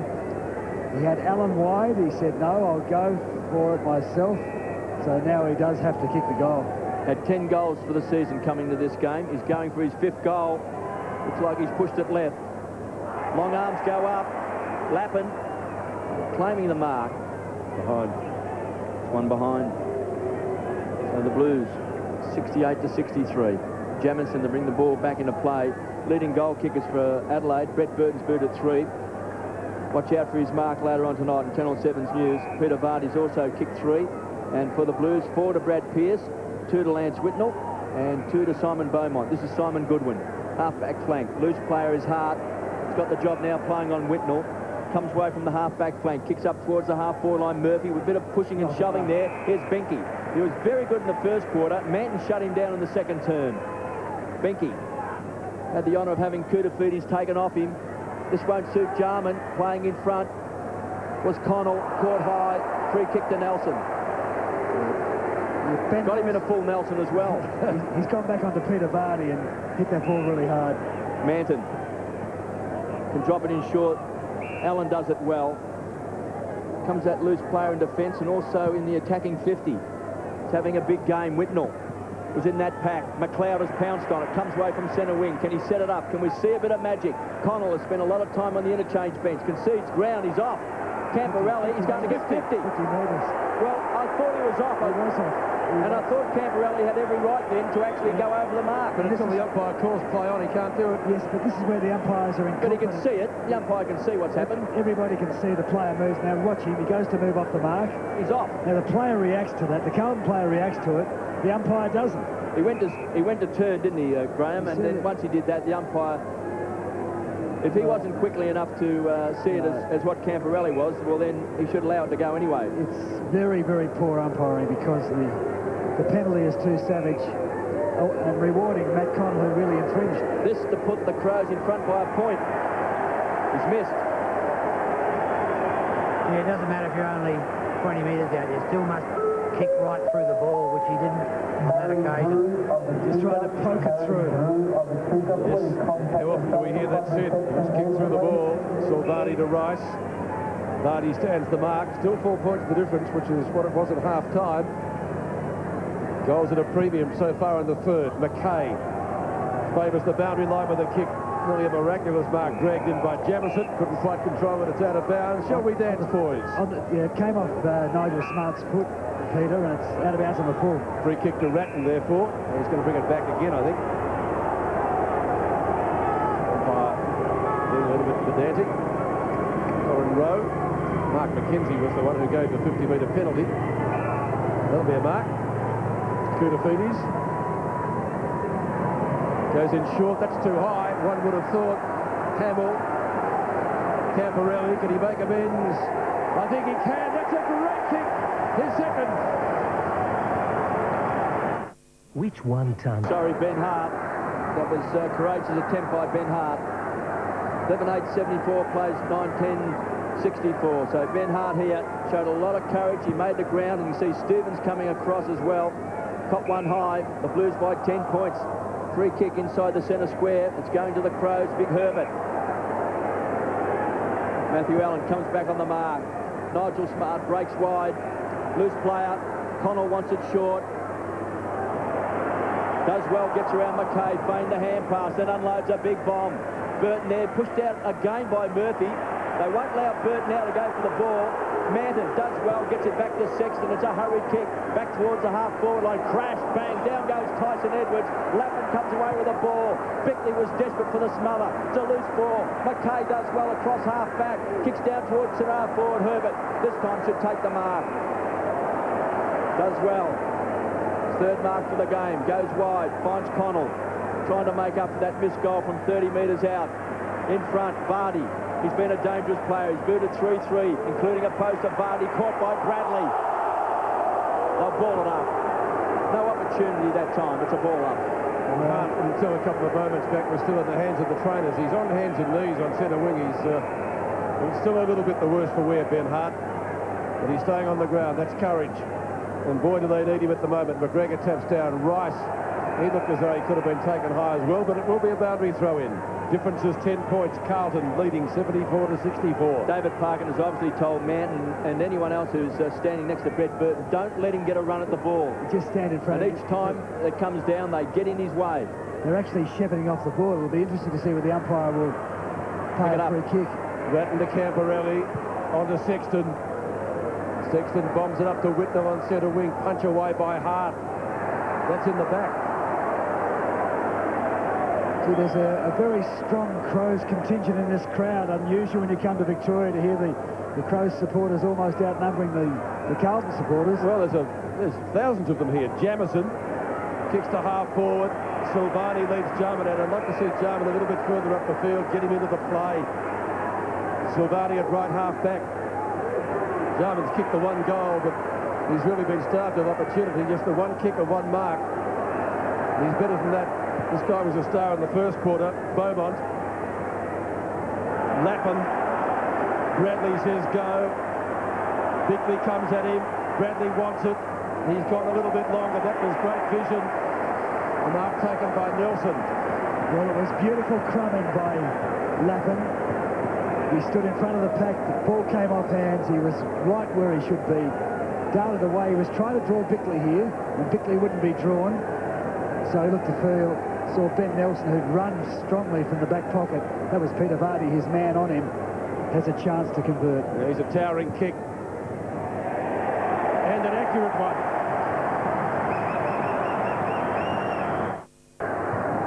Blues led by 4 points at half-time. They now lead by 16. Allen again in the ruck against young Herbert. Taken away by Koutafidis. Camporelli, what a dangerous player he's been. Here comes Pearce. Well, he's booted 4. They're playing him at full forward. One out with Simon Goodwin with plenty of room in front of him. And when you get delivery like that, Scott Camporelli, a beautiful exponent of delivering the ball further afield. And Simon Goodwin, again, not much chance. He was right on his hammer. Pearce had a purple patch in that second quarter when he booted 3 goals. 45 metres out. He has drilled it. He's got 5. For Brad Pearce, 8 kicks, 6 marks, and kicks 5 goals, 1. That's a good afternoon's work, whichever way you look at it. Yeah, no, Malcolm Blight has a problem there, I think. If Simon Goodwin's going to be exposed, 1 out, beautiful delivery. There's just too much room in front of the full forward. If you give a full forward space and you put the ball in front of him, even Stephen Silvani at the other end isn't going to make too much difference there. Jarman looks as though he's come up to centre half forward. Now he's just outside the square with Silvani as the bounce is taken. Carlton with the biggest lead of the day now at Optus Oval. Koutafidis and Smart, tackled by Murphy on McLeod. And there's Silvani. As I said, he was just standing off the square. Punched to the front by Hart. Good tackle, Lappin. He's not going to be rewarded. It will be a ball up. Peter, just going back to that Jarman move, he'll have to work hard there because Silvani, as we all know, is a tremendous worker. And it looks like Ken McGregor has gone to full forward, which is a big ask for the 18-year-old. Well, they need to get Jarman, as I said, into the play. It has to be Einstein to work that out. Beaumont, smother, sees a loose ball, taken by Murphy. Now Koutafidis, thought about getting onto the left, gives it back to Massey. Massey into the pocket, Pearce in front nearly, pinched by Whitnell, onto the left it rolls, and it rolls through for a behind in front of Herbert. Well, did he take it off his own man? Could Pearce have completed the mark there? I don't think he took any chances. 13-9 to 9-10, 87 to 64, 23 points, so effectively 4 goals. Jamison to kick in, under 8 minutes left in the term. Carlton have found something a little bit extra in the first half of this third quarter. 13-9 plays 9-10. Jamison goes wide. McKay off hands, but the mark has been paid. Well, I think the umpire anticipated he didn't really hold it long enough. It's been so good across half-back. 3 Carlton players can raffle it. Bingo, lucky 29. Beaumont. Justin Murphy would have had the better leg. Whitnell on a long lead. Chipping in. Read it well was Jamison. Orman Allen on to Pearce. Yeah, kicks wide, looking for Stevens. He'll have to be good. He's got 2 to beat. Danger here for the Crows. Manton goes short. Lappin. Tyson Edwards was looking for him. It's his man. He turned back, tried to find out where he was. And where the ball was. And while he was doing that, Lappin was looking at the ball. Well, booted a goal in the second quarter. Matthew Lappin. Spider Lappin, they used to call him that in the Teal Cup. He's always had skill.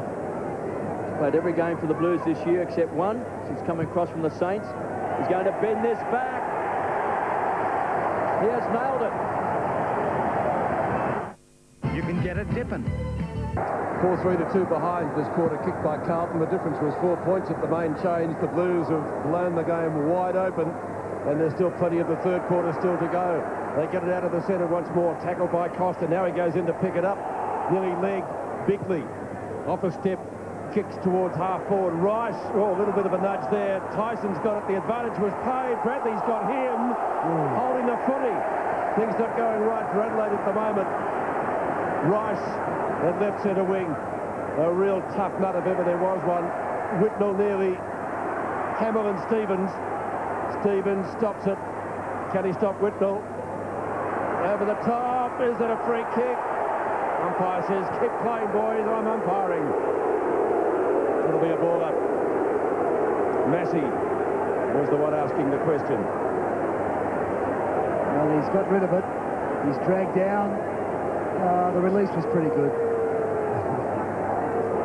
So a ball up, and 25 players around this ball. Allen, McLeod. McLeod kicks around the boundary line. Murphy! Oh, good mark! Well, squares it. Beaumont. Confronted by Jamison, who's got him. That's holding the footy. Not according to the umpire. Good tackle again by Lappin. Burton goes in solidly. Tries to nail his opponent to the turf. It'll be a bounce.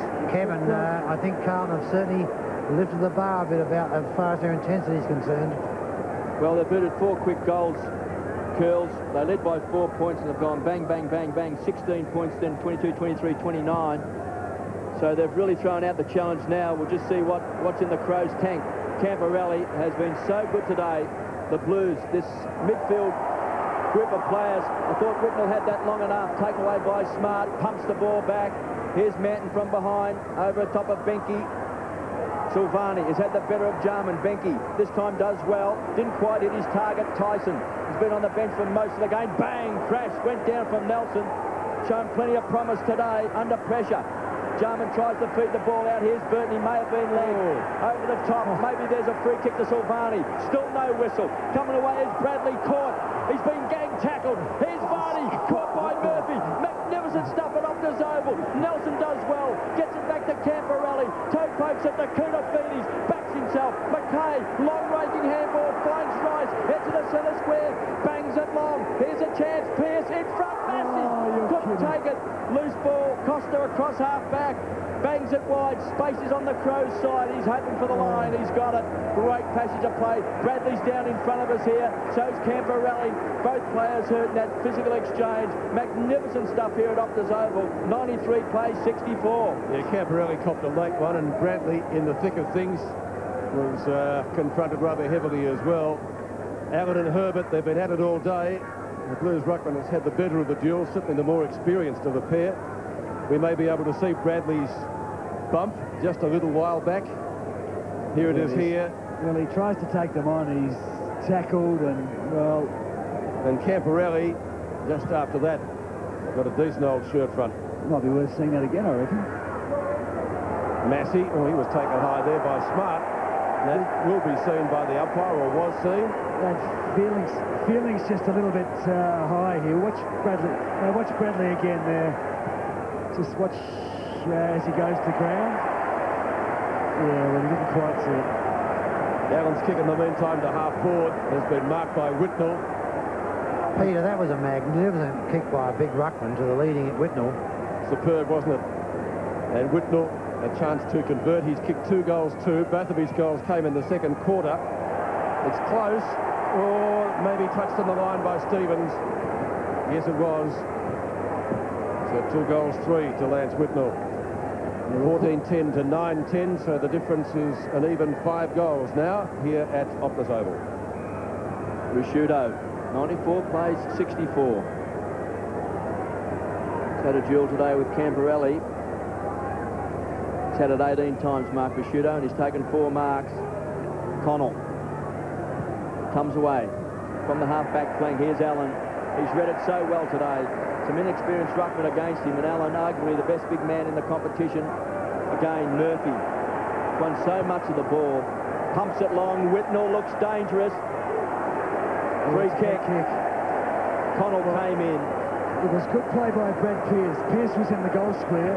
Murphy looked up and saw him. And would normally be looking to the full forward. Pearce pointed to Whitnell, who's in the pocket, as you can see. And he set it up. Murphy was able to change stride, saw Whitnell, and whilst Whitnell didn't hold the mark, at least he's won the free kick. Well, it's been a great turnaround by Lance Whitnell. Early in the year, he really did struggle, and then Carlton sent him to Queensland to a health farm, came back rejuvenated, and since then, he's starting to find his best form. Just a young man, and his kicks a goal. 3 goals to Lance. 3 goals to Lance Whitnell, 5-4 to 2 behinds this quarter. The Blues now well on top in this match. Herbert wins it. Ratton to Bradley, though, onto Murphy. Manton, clear of Jarman. There's done another move there. Silvani, Manton. Boy, do they share it around. McKay, past Connell. And Manton again marking in front of his teammate Massey. He'll go back to Silvani. You think it was late in the last quarter, and they led by a goal. Silvani goes to midfield on his own. Allen confronted by Tyson. A little gift to Rice. So about 15 possessions, and they get it to half forward. Smart and Koutafidis, Tyson Edwards and Lappin. They both go at it ferociously. Koutafidis, one-handed. Camporelli. Benke's got him. Held it a fair while. Ratton, dual best and fairest for Carlton. Allen, funny old kick off the left. Whitnell gives chase with Hart. Hart takes him and the ball out of bounds. Well, Carlton are using a lot of the ball and a lot of the ground to get towards goals. They're ahead on the scoreboard and they're dominating this third quarter, but I think David Parker would want to see a lot more efficiency with their disposal. Whitnell and Herbert. Gee, there was a decent old nudge. Graham, I don't know, I lost count, but I think Carlton must use about at least 12 movers of the football to get across the ground to this point. Well, at least they've got the ball, and I think some frustration there from Lucas Herbert. Whitnell taking front position, which he has to do against a ruckman, and won the free kick. He's got 4 goals already.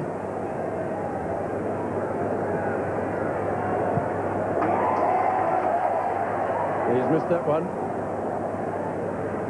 Well, it actually looked all right off the boot, but it did. Just slid across the front of the goals.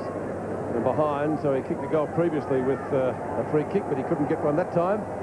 Jamison prepares to kick in. The Crows still just 2 behinds for the quarter. And the Blues are booted 5-5. Ben Hart picks out McLeod, playing in front of Ratton. McLeod from centre wing. Finds Rusciuto. He was off and running. Whitnell nearly intercepted. Chance for Smart, and he was very smart. Did it well. Then gives it back to Connell. They share the ball around the half-forward line. It's a pretty crowded forward line for mine. The Crows has been marked by Tyson. The Crows goalless in this third term. To the square, but Binky. Now, was the siren gone, or was it a goal? You can't do it. Now, I'll tell you what. It's paid a free kick. He's paying a free kick against... Do you reckon it's a free kick? He's paying the free kick for a push. And Against Burton? I think it's against Burton. We'll watch it here. Free kick to Manton? Yeah, against Binky, I think. Okay, because that was right. The crowd, of course, the Adelaide supporters are very upset because they think it's a goal. But Graham Course has just explained that even though it was a goal right on the siren, the free kick was going to be paid to Manton, and therefore no score. So it's a goalless third term for the Adelaide Crows after going goal to goal with Carlton in that first half. 15-11, 101. The Crows 9-10, 64. So the Blues booted 5 goals, 5 in that quarter to 2 behinds. Magnificent performance by the Blues. So Malcolm Blight comes out, scratches the top of the head. Can he create a bit of magic, Graham Corns? I don't think he can. Even Malcolm Blight, who he's tried everything this week to get them up for this game, and that was evident with their intensity and their performance in the first half. But I just don't believe they've got the personnel to go on with it. And maybe he senses the season now is slipping away. I don't think they can turn this momentum around. He'll try and find something, though. Make no mistake about that. 37 points is the margin. That's quite a deficit. The last quarter still to come. Stay with us. Back it off this oval shortly.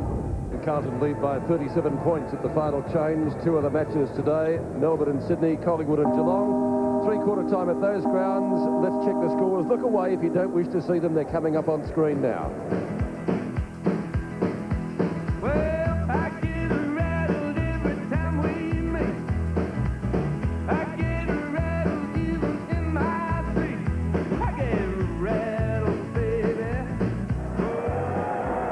Players breaking up after the 3/4 time huddles. Name a game, any club, any year. And of course every game this season. If you'd like to go back and look at a great game that you've seen, dial 1-800-035-665 and you can watch the full game, full commentary, no commercial breaks. It's all there on Name a Game, so go for it. Now, we've seen Malcolm Blight do some unusual things, the master of the football macabre, you might say, but at 3/4 time it looked as though he asked the guys to stand in a circle, face each other, and he just walked around the outside talking behind their back. Curls, did you see anything more in it than that? What were they looking at? It was like a bit of a powwow, Indian powwow. The amazing thing, I was close to the Carlton bench, or the Carlton group, and I went over and talked to Stephen Kernahan, and he and Greg Williams were both watching and having quite a bit of a laugh, but it was something different, something I think Malcolm has had the players focus on each other and just gave us a good home truce. Sure he did. Thanks, Curls. Blues by 37 points. Crows season, you would think, on the line here. Can they stand up to be counted? Good tackle by Camporelli on Rashuto. Good bump by McLeod. Stevens knocks it in the Smart direction. Smart back to Costa. Certainly one of Adelaide's best. The kick up and under. Nelson gets to it first in front of Vardy to take the mark. Powers it back to Beaumont. Gee, there was a little bit of pushing there. Beaumont's got the footy, but not for very long. Jamison will take the free kick. At left half back. Former leading goal kicker for Adelaide. Going back a few seasons now. Benke had a great first quarter. When Manton was moved onto him, though, it quietened him down considerably. There's Manton down there now. At the back is Silvani. Gives it to Manton. Cool heads prevail in the crisis. Manton nearly caught by Vardy. Good tackle. Jarman for his second goal and gets it. Just what the Crows ordered early in the last quarter. If they're to have any chance, that man on screen has got to fire. Well, he's always in the game, regardless of how many kicks he's had. And maybe the unusual tactics of Malcolm Blight at 3/4 time have worked. We see a big fly there, and Stephen Silvani under all sorts of pressure.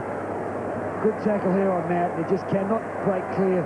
Loose ball comes out to Darren Jump. Brett Burton in the action again. They've given themselves a chance.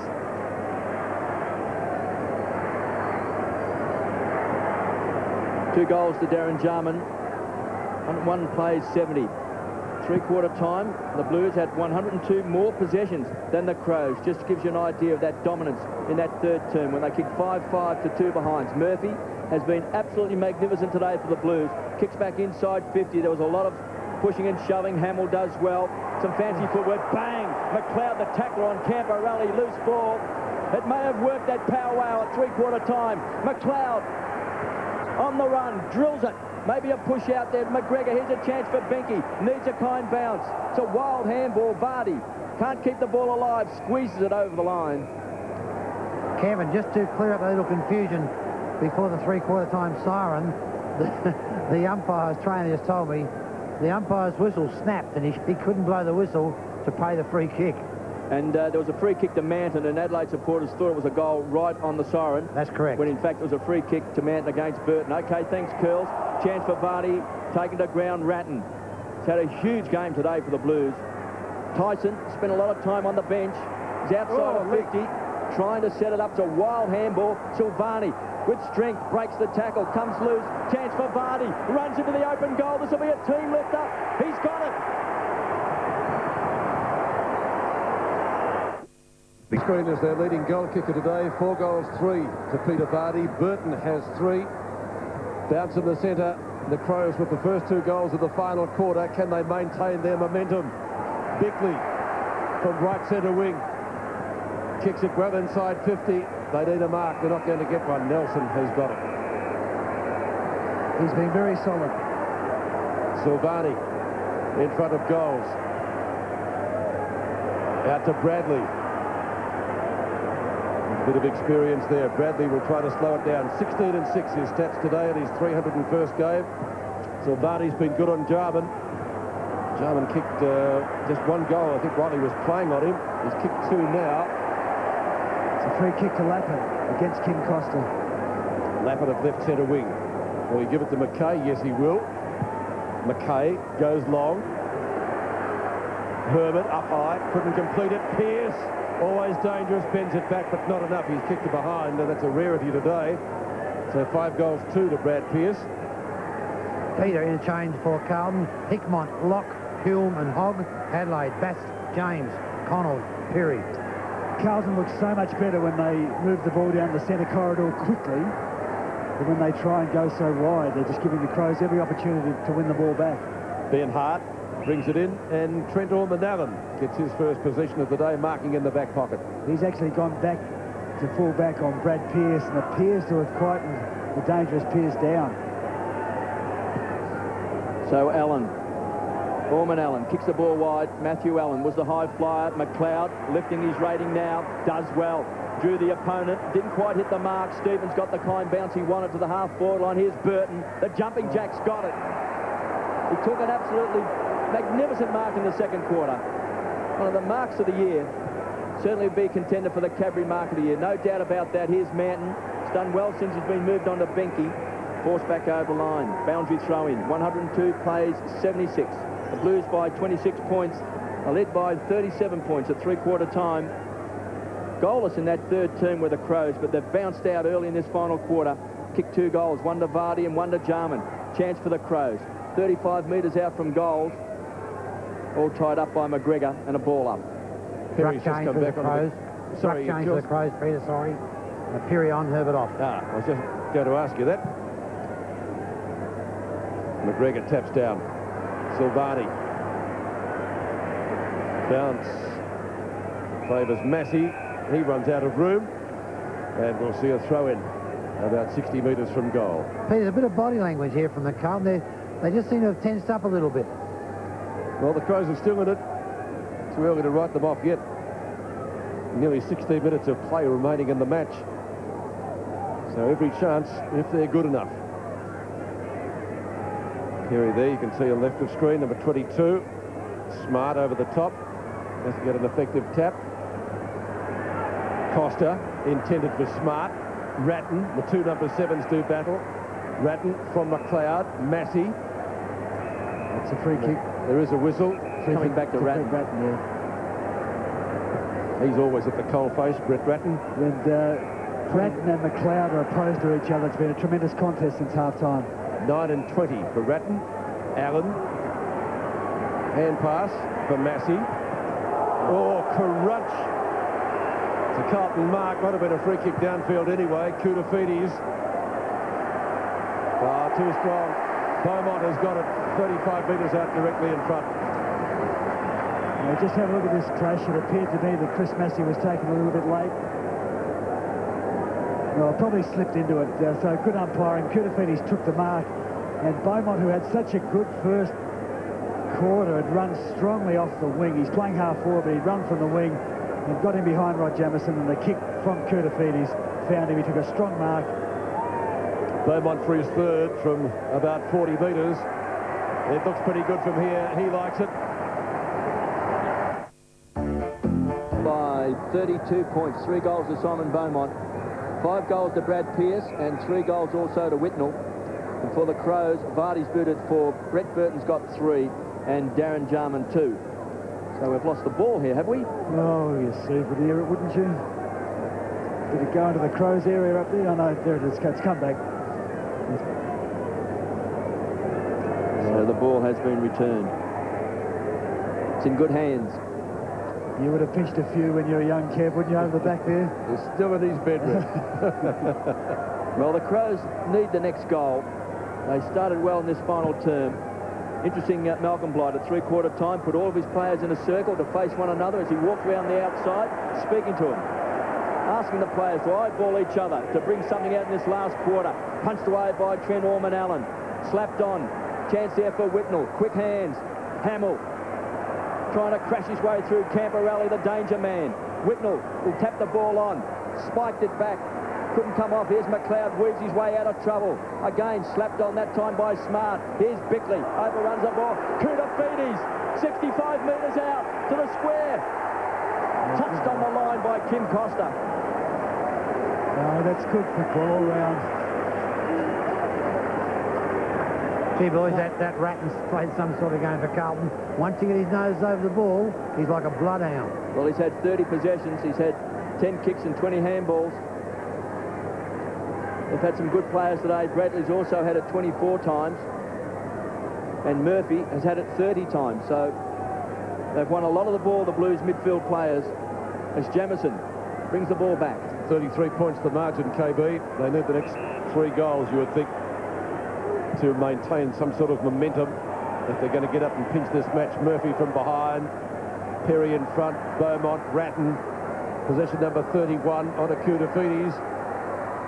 Around McLeod, Whitnell gets clear of Ben Hart, lobs it up in front of goal. They need a mark. Hamill is there, punched away by Orman-Allen. Perry's got it, Lappin's got him.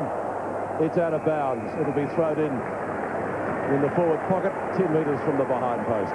You just see some example there of the athleticism of Trent Orman-Allen. He's got a tremendous standing leap, and that's why he's back on Brad Pearce. Perry and Whitnell. Whitnell to the back, finds Massey. Lappin actually pinched it off him. Massey again, goes once more. Camperelli took a couple of good bumps today. Ratton, little flip up to Bradley. Bradley on to Camperelli, great football. Perry will stand the mark. Camperelli will shoot from about 40 metres. Yes, they've settled Carlton. They're actually starting to play a little bit with the ball. And Bradley, he looks up, just a little chip across to Camperelli, ran forward into the space. Clever football from someone playing his 301st game. Scott Camperelli, he's got 2 goals to the game, knows where they are, knows how to kick them. A goal here, I'd reckon, would just about make it safe for Carlton. Might be a bit early to say that, but it's a pretty big lead. 33 points now. Goal umpire hasn't moved. 4 points. Here's what Australia's leading motoring journalists. Blues by 39 points.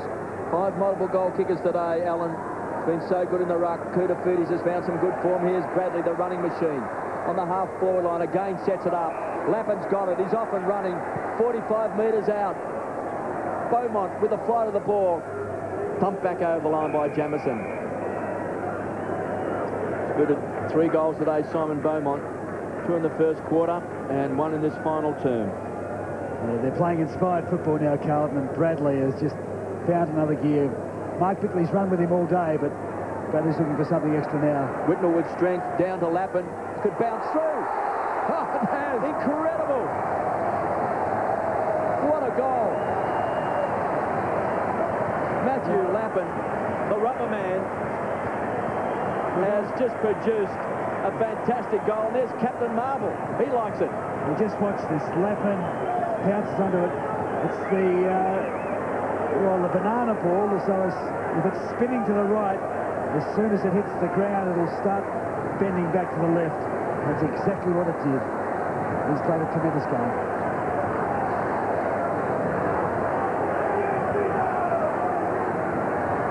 Ten kicks for Lappin, then a miraculous goal to cap off his work, 18-13 to 11-10. When you're hot, and the Blues are certainly hot now. Costa's kick, not too far in distance. Knock on to McLeod. Allen won't catch him. McLeod. McKay in front. Burton was at the back. Gets flipped over. There's a free kick to McKay. I just can't quite see what it was for. There's a free kick to McKay. I'll go along with that. I can't see either. Rice. Intended for Kudafidi. He's a bit wide of the mark. Stevens has got it. Onto the left. All Carlton. Too easy for Silvani. Marking in front of Jarman. It's been very hard for Darren Jarman today. Stephen Silvani has produced one of his really good games to counter him. Ratton to Hamill. Beaumont and Jamison. It's still in play. Ooh, they're holding the footy. Free kick. Pierce off the lock, boys. Let's look at this again. Over the footy, yes. Oh, Jamison gets the free. But don't you have to take possession? If you're over it, you're in possession, aren't you? Oh, Lucas Herbert. Very tough. Stevens wrapped up by Hamill. That also is holding the footy. I think that's the even upper.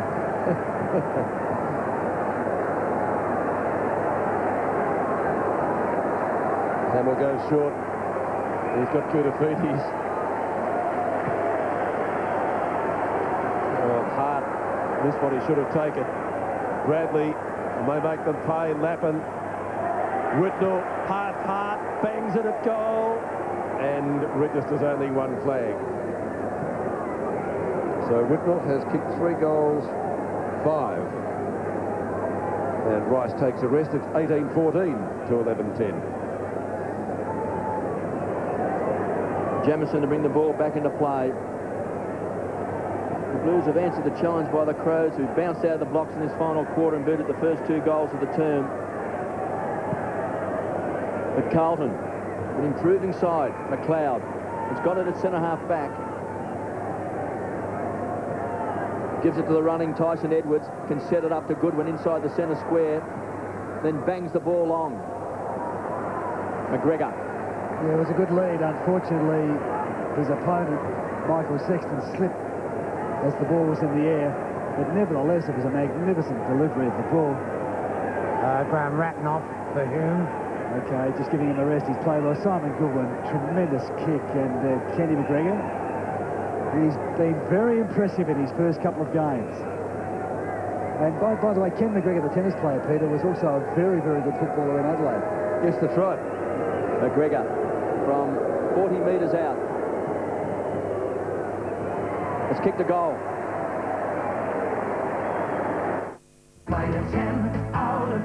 When you've got a job to do, the best way to get 10 out of 10 results is teamwork. That's why with help from the teams at Mitre 10 at Wattle, you'll not only be a winner, you'll also be helping to support South Australia's favourite sons, the Adelaide Crows. We got Daddy. And that's gotta feel good. Mitre 10 out of 10 every time. McGregor gets his first goal. We're about at the halfway mark of the final quarter. 40 points is the margin. Ratton off the ground for a rest. Well, that let the Crows back in. Whitnell. Smart punches it up. On the end of it is Jamison. He'll give it back to Smart. He may give it to McLeod. Thought about it. Goes a little bit longer. Looks for McGregor. Punch away by Nelson. Hogg onto the ground for the first time today. Gives it to Murphy. Around Goodwin. Murphy's been great. Oh, Smart! Wow, that was too high. Thought about giving it to Stevens, and does. Stevens just left of the square. Oh, nearly took the mark, McGregor. Tackled by Locke it was. Surely you have to have some opportunity to get rid of this. He's played holding the ball against McGregor. There's the tackle from Locke, also just onto the ground. They've made quite a few changes. The Blues, Allen, He's been great all day, and so has Murphy. We've spoken a bit too about Beaumont. Gives it back to Murphy. 4 good quarters of football onto Whitnell. Hart confronts him. That's out of bounds, and that will be thrown in. Well, Murphy's had it 34 times today and has taken 7 marks as well. He's been a magnificent player. Lance Whitnell on screen, back to his very best today. He's booted 3 goals, 5. Their leading goal kicker is Brad Pearce, who's off the field. Booted 3 goals in that purple patch in that second term, and the game was up for grabs. McLeod beaten early, starting to win a few possessions late in the game. Down towards the half-forward line, Jarman. He's got 2 goals today. He's had a tough day at the office on Stephen Silvani. Goes short, finds Vardy. He's booted 4, 4-3. He's also got a poster just outside of 50. Kevin, there's not too many genuine half-forward flankers in the comp today, but this boy is one of them. Yes, he's a true half-forward flanker. No doubt about that, Curls. He's been very handy today and dangerous. He's going for his 5th goal. And maybe just a little bit of hope for the Crows. A long way off the pace. Vardy goes for distance. The Raw tells the story. He's pushed it wide, very wide. It's out on the full. A trail by 40 points. Hogger spent most of the day on the interchange bench. In the news last week for his tagging on Shane Crawford. Here's Cooter. Couldn't take it on the second grab. Does well at ground level to Hamill. They've had plenty of workers today. Tyson was the tackler, trying to weave his way out of trouble. Kicked off the ground was Bickley. Back to Vardy. Clean hands. Back to Tyson. 35 metres out. Again, the Raw tells the story. Out of bounds on the full. Well, the Carlton crowd are loving this. There was a lot of tension in the first half, and neither team could break away. It was a tremendous contest. Carlton blew the game open in the third quarter, but now they can sense that the game is there to be won, and they are really giving the Crows every cheerio that they possibly can. Don't we love it, Graham? Oh, yeah. I'm coming here. Is Curl still with us? He's safe. He's disappeared in a bunker somewhere. Is that a bus back home, someone just said? I'm remaining silent. All pretty untidy out there. I don't think there was a clean possession amongst a dozen attempts almost. Smart. He's been a real try today with 11 and 8. You've got to say, though, the Carlton have been by far the better team. Too skillful on the day. After half-time especially, Curls. If it was anybody's game then, it was up there to be won. Tackled by Stevens, ineffective. Herbert couldn't get out of the danger zone. Number 27 there is Hume. Also getting a taste of the action for the first time today. Came into the side to replace Fraser Brown, who was unable to take his place through injury. So bounce on the outer side. Herbert with a backhander. Kudafidi is getting also plenty of it in the final quarter. It's all pretty untidy stuff. Maybe Lappin. Oh, great skills, can show us what to do. He can. From the boundary line, looks for Whitnell, hard punches. Bradley's got a panic to move in game number 301. Great vision, he centres it, looks for Beaumont. Around Ormond Allen, onto the left, should kick it. He's missed it. One behind, he can't believe it. Ben Nelson just couldn't quite run hard enough to get into his vision. He ran hard, but Beaumont just couldn't quite catch him out of the corner of his eye. Made plenty of ground. Nelson looks to be an improving player. Young man from Sturt. Here's Risciuto. Well, he's prepared to run from defence, Kevin, and that's what coaches love to see, attacking defenders. He's been on Peter Vardy for the last 3 quarters, which has been a hard job for him, but he still ran forward. McKay in front of the pack. Magnificent. Silvani taking the points today over Darren Jarman. Loose ball. Massey rockets the ball wide. Unselfish play. Camporelli, the finisher. He's got it. A big shock is coming. Well, apparently we're supposed to wear these. It's Al without his flannel. What are we, gay exterminators? One of us is supposed to wear this. If Borland puts that on, I'm walking. Home Improvement Uncensored. Sunday on 7. Then at 8, computer problems? Computer, activate now. Maybe you need an expert like Dick. Silly me, it's Japanese. Third Rock, Sunday on 7. Stephen Silvani, I guess, setting it up. Good grab from midfield, and they're starting to sing here at Carlton. Smart. Kicks to half forward, or Jarman fumbles unaccountably. Knocked up by another South Australian in Bradley. Murphy, he too fumbles, lets Rashuto in. Gives it to Goodwin, he too gets a terrible bounce and it comes back to Bradley. We're back where we started. Oh, gee, the umpire is impressed by names, isn't he? It's a good tackle. There's been times when that sort of tackle has been rewarded with a free kick for holding the ball. Correct. There it is. He tries to break the tackle. He It's does. a perfect tackle. Kevin Camporelli is another player who's gone from the wing to a very good half-forward player. He's been so dangerous today, hasn't he? There he is again, speaking of the devil, Pete. Yes, on the Kutafides, who's had a lot of it in the final quarter. Massey gets down well, takes the mark in front of Ormondalan. Back to Kuta. A roving role, you'd reckon. He's playing ruck rover. Lock. Onto Murphy. Well, Kev used the term leather poisoning. Murphy certainly got it. Whitnell nearly gets nudged out and then nudged into the contest, but couldn't grab the mark in the end. A lot of tired players out there with under 5 minutes remaining in the match, and it's going to be a ball up. In fact, under 4 minutes now. And this bounce will take place about 35 metres out from goal. Mark Rashuto having some difficulty there. So again, another chance for the Blues. Whitnell to do the ruck work. Just tries to break the tackle from Herbert. It's a loose ball, just 25 metres out from goal. Lappin with strength. There's a push in the back against McLeod. Well, I think young Hume will take the free kick. Yes, there's no doubt about that. Andrew McLeod has been a very good player for the Crows, particularly since being moved to the centre. Great duel with Brett Ratton, which you'd suggest Ratton has won. But just a bit over-enthusiastic in that tackle, and young Home. How do you say? Home? Hume. Over the ball and gets the benefit of the free kick. Well, he's booted 11 goals for the season.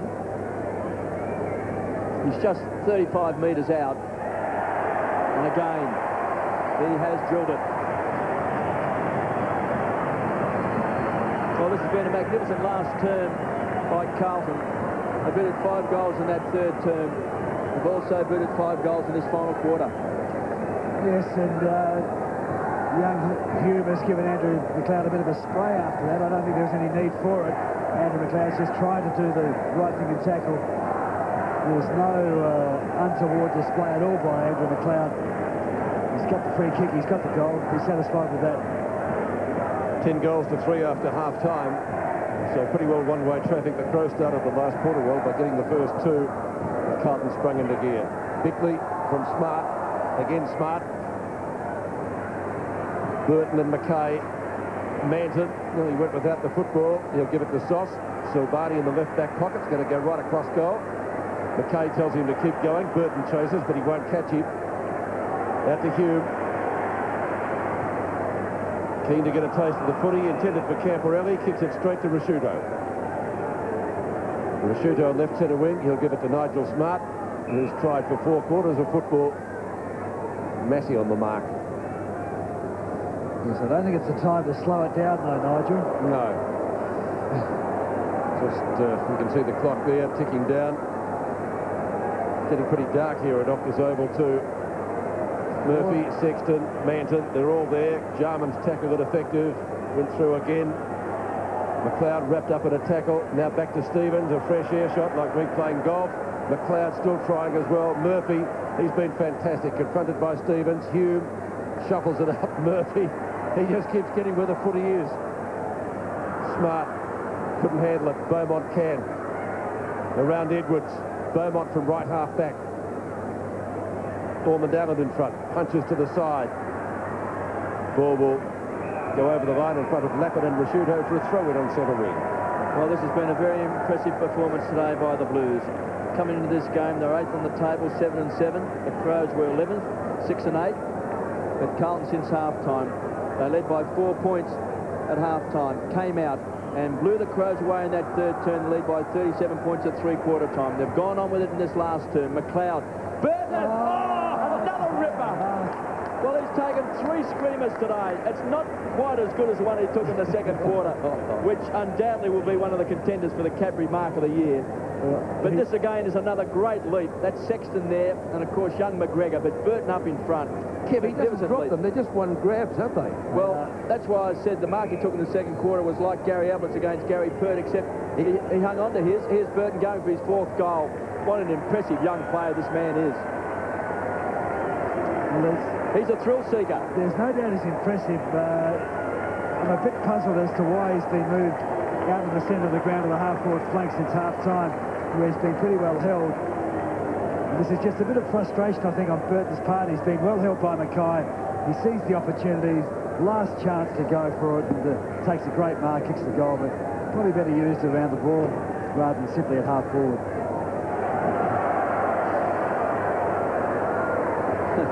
Well, I hope our videotape boffins at work put together some of his grabs today. They'd be well worth looking at again. He's taken 3 absolute beauties. Hume to Bradley. Allen provides the shepherd. Clock ticks down to final siren time. Bradley, Tyson Edwards in front. Ball punched clear of him. Beaumont onto the left. Steps, that'll be close. But one behind. 3 goals, 2 to Beaumont. Had a terrific start to the match. Was then benched for a slight indiscretion. 2016 to 13-10. Rod Jamieson to bring the ball back. Edwards. Ormond Allen. Comes back to Tyson Edwards. Offloads it with a little hand pass to Jamieson. Now they finally run it out. Set play there. Punched away by Hogg. Bradley, he just keeps running and running and running. Locked hand pass. Hogg dumped.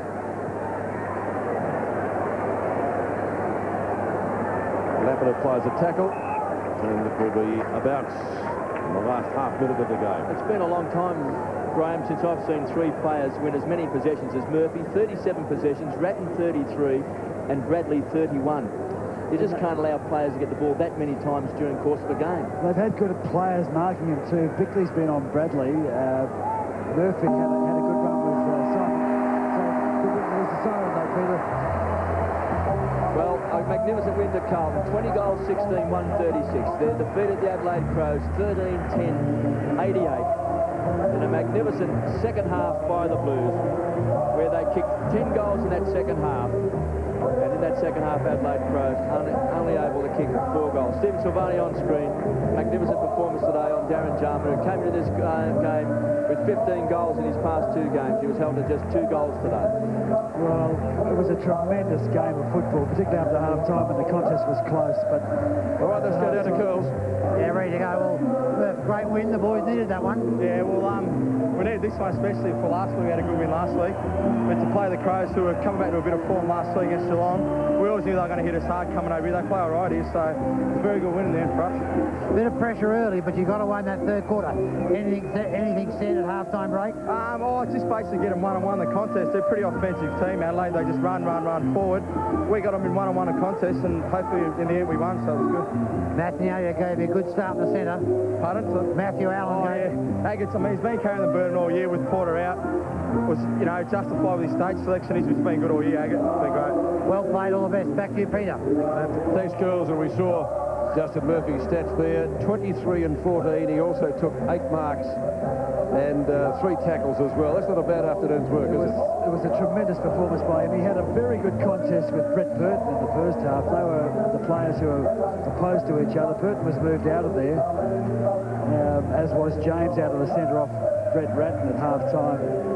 I'm not sure whether those changes had any real impact on the game. You just sense that sooner or later Carlton were going to break the game open. It was such a good contest early that one team had to crack. And that was Adelaide in the second half. So the Blues may be peaking at the right time of the year. A couple of places in the final 8 at the lower end of it up for grabs, and Carlton stamping their authority on this match after half-time will certainly be giving it a good shot for action in September. They got away to a pretty fair start, led by 9 points at quarter time. There was only 4 points in it at half-time, but 10 goals after the break to Adelaide's 3 really tells its own story. The Blues victorious by 48 points. We'll take a break from Optus Oval. Back shortly.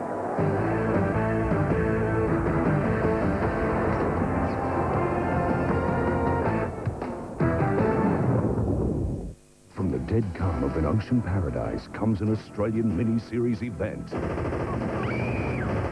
Stranded on a deserted island, How long is it going to take before we're rescued? they must brave the elements and escape the dangers from within. He murdered my wife! Craig McLachlan and Antonio Sabato Jr. head an all-star cast. Payback time. We fight for our lives. Tribe soon to 7. Invest $5,000 or more into a high-riser account, and after 3 months, your money's at call with no fees. And the longer you leave it, for up to 12 months, the higher your rate of return. Call the Credit Union for South Australians. Savings and loans. Marshall Batteries' experienced battery technicians can check your vehicle charging system and advise if a replacement battery is really necessary. So holler for a Marshall. I couldn't believe it. Over $1,000 off. The prices were insane. I bought 2. Crazy. You just can't go wrong. Last week, Goodyear Rugby slashed prices to ease their warehouse crisis. This week, look at these. $5.99, $1.49 from $9. Now up to 72% off every Goodyear rug. no ifs, buts or maybes. Every rug marked down to sell. Goodyear Rugs, very last chance of discount madness. Buy yours before Sunday.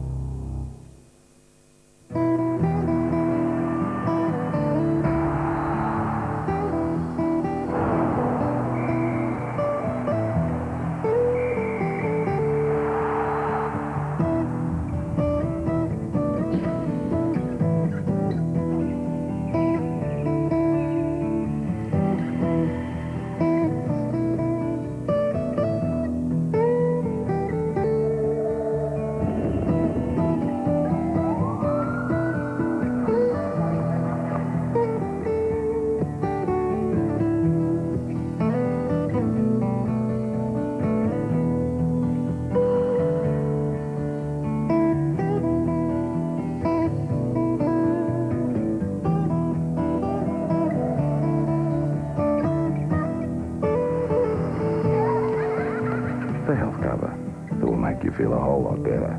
Call Medibank Private now. Want a great bargain for the home? Hit a home run at Truscott Hi-Fi. This fabulous Miele dishwasher for $1,299 is a big hit. So is this Daewoo frost-free fridge for just $1,099. This Simpson 5.5 kilo washer for $649 is a crowd favourite, as is the Daewoo 2 horsepower split air conditioner for $1,695. Hit a home run with a great home bargain from Truscott. Adelaide's lowest prices with up to 24 months interest-free terms. Cyclists. Now you see, now you don't. Cyclists are often obscured by traffic or roadside objects, making them invisible to motorists.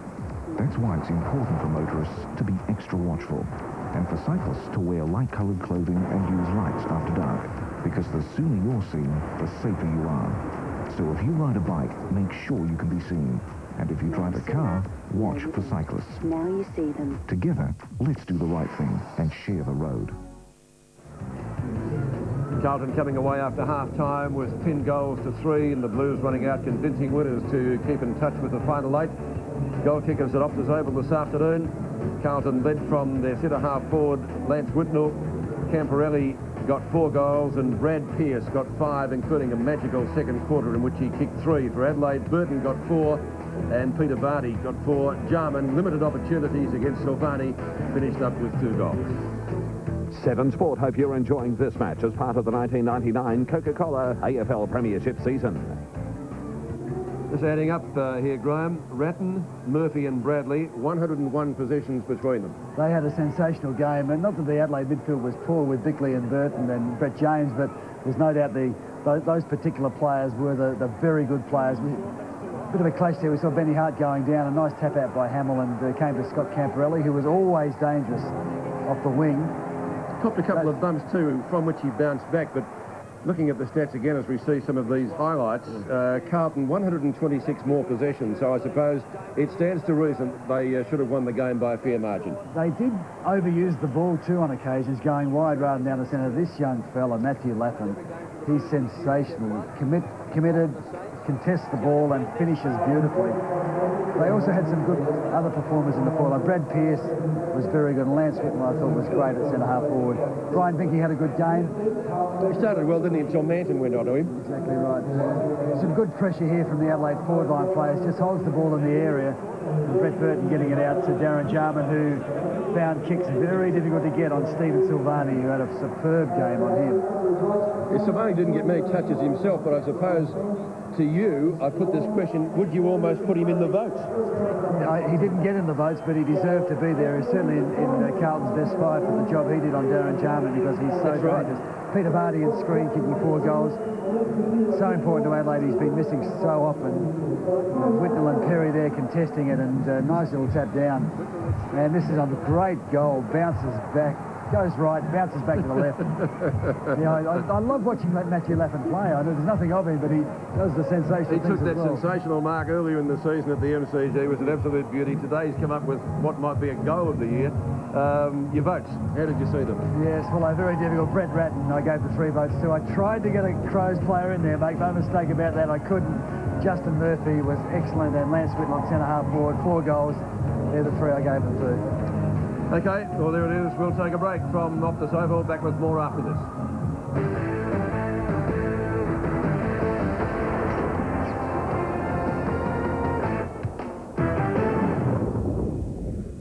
This match in the 1999 AFL Premiership season proudly brought to you by Ultratune, Sip and Save, and Mitre 10. Good afternoon. Coming up at 6 in 7 Nightly News, the shock South Australian link in an overseas horse meat for human consumption scandal. Horses were stolen from interstate, slaughtered here and exported to Europe and Japan. The full story at 6. Also tonight, Seven's cameras again go below the Port Standback oil slick to check the status of the Port Noongar Reef. South Australia's Stuart O'Grady still punching in the Tour de France, and we talk to Malcolm Blight about the Crows' future.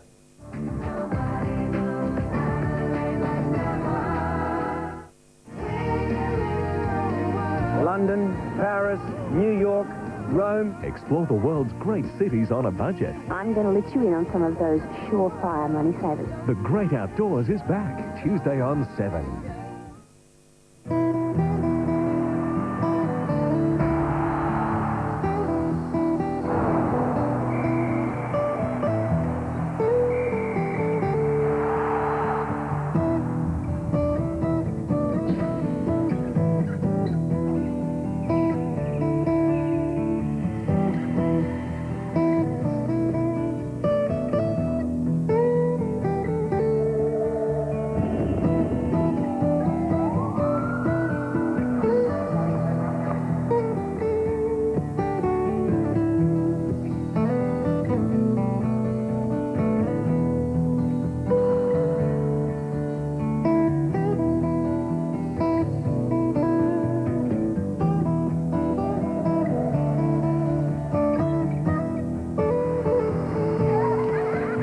The health cover that will make you feel a whole lot better.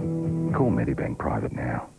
It was no fun serving time. Every morning they were serving slime. But then a big case did arrive, and Blimey, look who was inside! Party is what Sam's gonna do. With music and fruity loops too.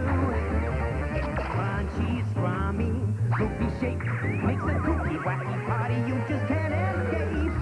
Be on the run, 'cause I got the fun. With plenty of Fruit Loops in you. It's part of a nutritious breakfast. Kellogg's Fruit Loops make every breakfast a party.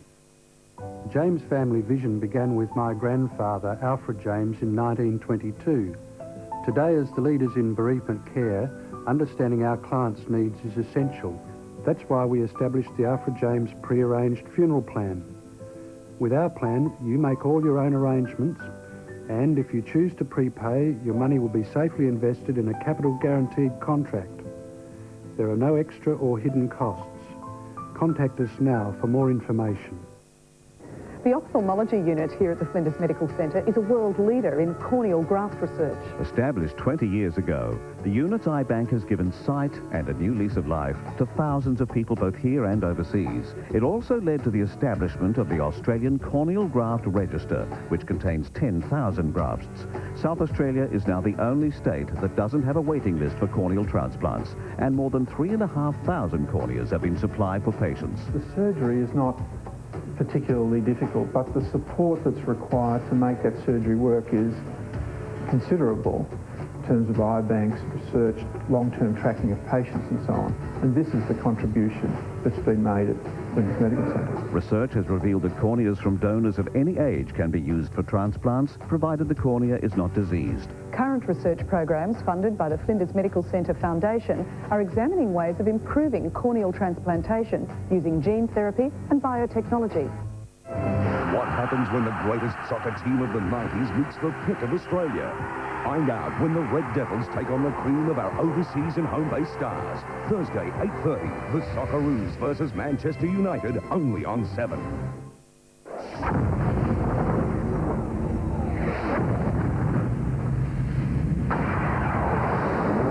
Good afternoon. Stay with us here on 7 as round 15 continues with highlights from the game down at Geelong where the Cats host Collingwood trying to get back on the winners list. Your commentators are Terry Wheeler, Peter McKenna and Paul Couch. Gavin Brown towards half forward. Contest. Can't be taken there. Amy Simpson, Buckley, quick hands on out. Here's Rocker on his left foot into the pocket. It favours Freeborn there with Scholl, but the bounce favours Scholl. Takes it, handballs back in. McGrath's away with some run. So McGrath, that's his advantage. He'll be able to run off Rocker onto Stoneham. Or a dangerous kick. It might come off. It will. This is Arnott. An ordinary kick by Arnott. He was looking for Graham. He needs support. Oh, that's in the back. It's got to be in the back. Yep, you just can't. Now, the shot, Paul, from this same position before, he hooked. But certainly that's within his kicking range. Oh, 50 metres out, but he's a beautiful long kick, 65. He gets his confidence up. If he doesn't have a bent knee like he has a few times there and kicks through the ball, he'll make the distance, but he sometimes plays a bit too careful and tries to guide the ball through the goals. He needs to get back and take a nice big kick at it. Well, there's Gary Hocking and Lee Colbert looking on, but now this will set the crowd alight if he kicks this, because he'll have to kick it about 56 metres. Now he's winding up. He lets fly. Oh, look at this. Oh, what a kick. Brilliant kick. Goal. Well, that's what we talk about with Ben Graham. He is the longest kick playing the game. He is, Peter, and I saw him against Richmond about 4 or 5 weeks ago. He kicked with a bent knee and was trying to guide the ball through, but he's got back a bit further from the mark, as you can see there, and kicked right through the ball. Straight leg, great technique, and straight through. But against Richmond, he missed 4 goals, which he normally kicks. But the work in the back line from Scholl and McGrath there, you'll see Tim McGrath try and run off Severio Rocker every possible time here, Pete. So Ben Graham, who we have seen kick out from full-back long distances, is now doing it in the forward line for the Cats. He's got his first. Cats have 2 on the board. Milburn carried the ball a little too far. Krasiska was the spoiler. Lowther has the opportunity, bumps and pushes the ball on out. Tristan Lynch couldn't find it. Ball just spinning around like a pinball machine. King takes it, steps on out, just throws the ball onto the boot, bounces off into space. Graham again turns Rocker, handball over the face of Snell, bounces up to him, he should finish it off, he does. 3 on the trot for the Cats. And it all started with the centre clearance from Darren Milburn, tried to square the ball up through the midfield there. Probably wasn't the greatest kick, it wasn't a percentage kick, but they've got away with the Cats. Stephen King in a stoppage on play, that's what you need to do. Get the ball forward, put the backman under pressure, and that's what he's done here.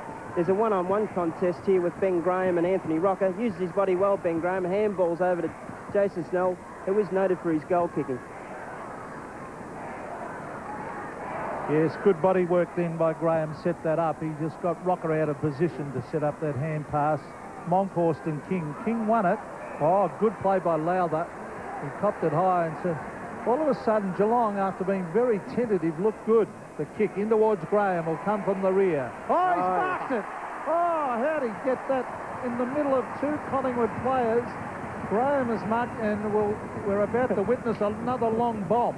There's nothing like a full forward tearing out from the square and taking a moment. He's really lifted the whole stadium here at the start of the game, hasn't he, Graham? Well, I think the long kicking too is just so exciting. Getting down quicker. Well, here he goes from about 53 metres. He'll kick this ball. The accuracy is the thing. Oh, look at that, over the fence, another one. What beautiful kicking. So Ben Graham, Couchy has kicked 2 ripper goals from a long way out. And when they've got it down quickly, Peter, they look a lot better. Daniel Lowther got a free kick in the middle of the ground there, kicked it down beautifully. His skills are very good. I play with Daniel a bit, and his skills are very good, very silky. And Ben Graham's got back from the mark beautifully and kicked 2 great goals here in the first quarter, and that's what the Cats need here. The Collingwood players have got a lot of inexperienced players here, and you've just seen a change there where Preston Giacomo has gone on to Ben Graham. Tony Shaw looks on. Tony Shaw is the last captain of the last winning side that Collingwood had down here at what was known then as Cardinia Park. Now he coaches his side. More often than not, these 2 big crowd-pulling sides play at the MCG. This year's clash is at the Shell Stadium. And here come the Pies again. Rocker. He thought he'd marked it. He walked away. The umpire didn't. Collingwood turn it back our way. 25 metres. That's just too cute from Scholl. Free ball will make him pay. Nothing surer. It's gone across the face of it. One behind. It's a terrible decision. Just take the ball and give it off, but don't tap it around, especially in the middle of it. Especially 20 yards out in Collingwood. It's all right playing up on the forward line, but surely, my goodness, what were you thinking of there, son? May I say, as a back pocket and a back pocket coach, don't ever do that out there. You take hold of the ball, take control of it. Geelong have got control now. They're deep in the back pocket. And this is young Harley in the back pocket, driving it to the half-back area, Tarrant. He has it knocked away by Simpson. And Simpson Couchy looked like being a real star at one stage. What happened to him? He's probably a bit too short to play in a key position, Peter. He's not sort of a 6'4" bloke, plays in half-forward, and half-back, so he's sort of in between sizes. He's not smart enough to play half-forward flank, I don't believe. He's a very hard-at-it player. Well, here's Lane bringing it back to the half-forward area. No mark to Brown. A good attempt, though. Oh, Freeborn ran into trouble. Oh, that could have been construed. He had a split second to get rid of it, didn't he? It was strong and hard, wasn't it? Got it. Bang, Harley he took them on. Yep. So he's a bit lucky, really, then, Glenn Freeborn. About 35 metres out from the Magpies' goal. Louis McGrath jumped over the top to do the ruck work. There's a Lowther, now Batheris. Did well to King. Onto the left goes Buckley, and he has kicked it in, and the mark has been taken about 40 metres from goal by Mark Richardson. So Richardson's normally a pretty accurate kick, son of a great Collingwood player, Wayne. Very underrated player, Wayne Richardson. So the Magpies need one, and Mark Richardson will kick from 40 metres, and it looks pretty good. Yes, he's happy it's a goal. So the Magpies strike back. Yeah, it's just good play by Tarkin Lockyer there. Squared the ball up beautifully to Mark Richardson. He is noted for his skills, Tarkin Lockyer, so it's good play there. Lowther sort of fumbled once or twice there. Rupert Batheris got the ball off, Clinton King, quick hands, and Lockyer, who has got great skills on both sides of his body, set it up beautifully for Richardson. Probably what the Geelong player should have done is space side. Richardson gets his first. Collingwood peg it back. 11 points from the centre bounce. Push it forward their way. Lowther, though, turns it back. Geelong half-back line looking to rebound at every opportunity. At half-forward. Arching the back. Doesn't he look to get some space there? David Clough. Kick not a good one. Lockyer, he turns it back Collingwood's way. That's a long penetrating kick to half-forward. Rocker couldn't take it. Falls down to ground level. Harley's under pressure. McGrath cleans up very well. Long handball. Clark again. Missed the mark on Lowther. Good support from behind. Pushed on forward now to half-forward. Over the back. Houlihan has the chance. Comes back onto the ball. Rocker's there with him. Anthony Rocker does well, but he's forcing the ball catch way. Number of Magpies there. Burns on the left. A little kick along the ground. It's still in the danger zone for the Pies. They need to clear it. Lockyer's forward handball to King. That's Clinton King from Collingwood. He's found Lane in space at half-forward. Tyson Lane turns. Severio Rocker doubled back on the lead. He went one way. Lane went with that kick. Then Rocker went the second way. McGrath is able to turn it round to Milburn. And they've got the loose man. Milburn to Burns. He can really run here. He's not going to. He's going to bomb it long and hope for the mark. Oh, this will be a mark to Geelong. No, drop. Oh, bad miss. And Rocker got it back to Michael. Gee, that Geelong player, I just didn't quite pick up. Who was it? Couchy? Jason Snell. He Should have marked that. Should have attacked it a bit harder. It was a gimme mark. The turnover is going to be so important in this game. We've seen Tyson Lane kick it straight to Tim McGrath. He's been very good. Louis has had 3 kicks and 2 handballs already, and running off Severio Rocker very well. By Lane. Rocker led to the right, and he kicked it straight to his opponent. Scott Burns brings it. Oh, but Derris took his eyes off it. Oh, he's lucky to get away with that. Comes back to King. That was from Monkhorst. King can run. He's coming through the centre wing area. Kicks it down to Rocker. That's good play because that's within Rocker's kicking distance.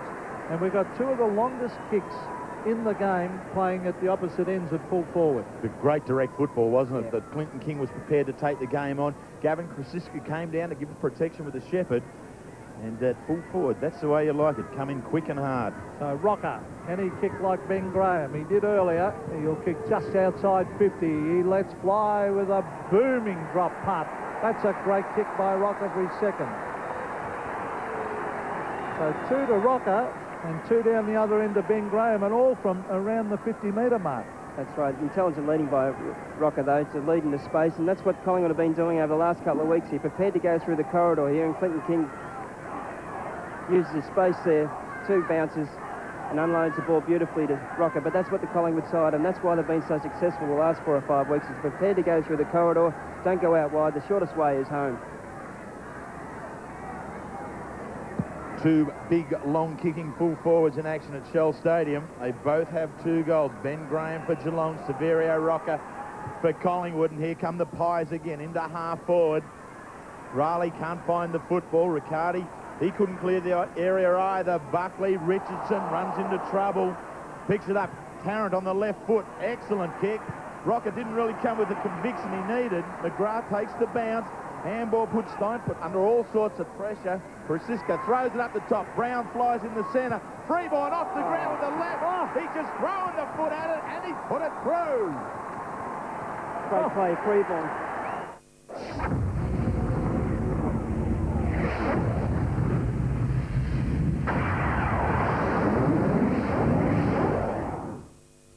The Adelaide Crows are facing a tough test against Carlton this weekend, and a possible roasting from Malcolm Blight despite their performance. I actually don't give a rat's toss bag, to be quite frank. Can Blighty hold his tongue? Find out on 7 Nightly News. Every day, McDonald's congratulates heaps of McMatch and Win winners. Keep playing and add your name to the list. There are still hundreds of prizes to win. McMatch and Win Monopoly. Stick around. This is big.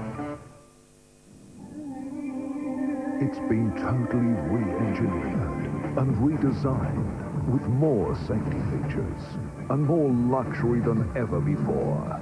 And now it's available with a PowerTech V8 engine and the unique Quadra Drive 4-wheel drive system.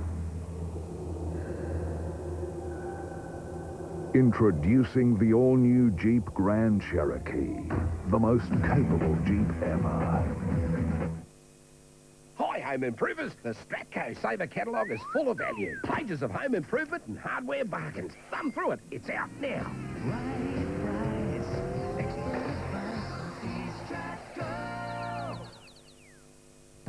Get into running, walking or aerobics at Joggers World Giant Stocktake Sale. Asics DS Trainer Old Model now just $109. Asics Gel Net Burner, out they go for $99. Adidas Response Running now just $79. Asics Gel Heat Cross Trainer, $79. Other great footwear specials from $49 to $69. And don't forget, we always sell at discount prices. Joggers World Giant Stocktake Sale, 123 Pirie Street, City. The people at Patrick Well Investments really gave me good advice. It's a very good company in taking care of my interests. You need a financial plan.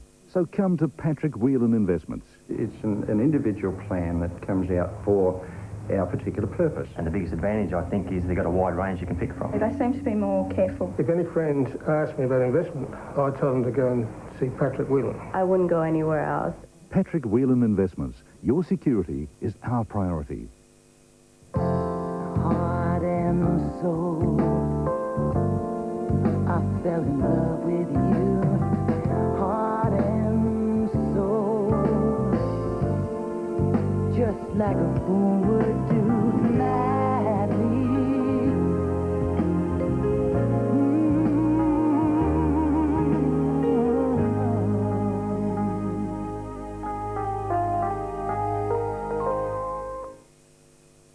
Move into the luxury of your own home and stop paying rent from just $146 a week. It's easy. Divine Pioneer pay your deposit, legals and stamp duty for you. So you pay from just $146 a week for a great house and land package from a huge choice all over Adelaide. And remember, Divine Pioneer pay your deposit, legals and stamp duty. But be quick. There's only a limited number at this special rate. Be quick to take advantage of this genuine offer. Phone Divine Pioneer now. He's a six-figure con man. I'd describe him as a con artist. Who's ripped off a pensioner's entire savings. I don't know why I paid him. See us unmask this callous crook. He is cunning. He knows how the law operates. Australia's Most Wanted, Monday.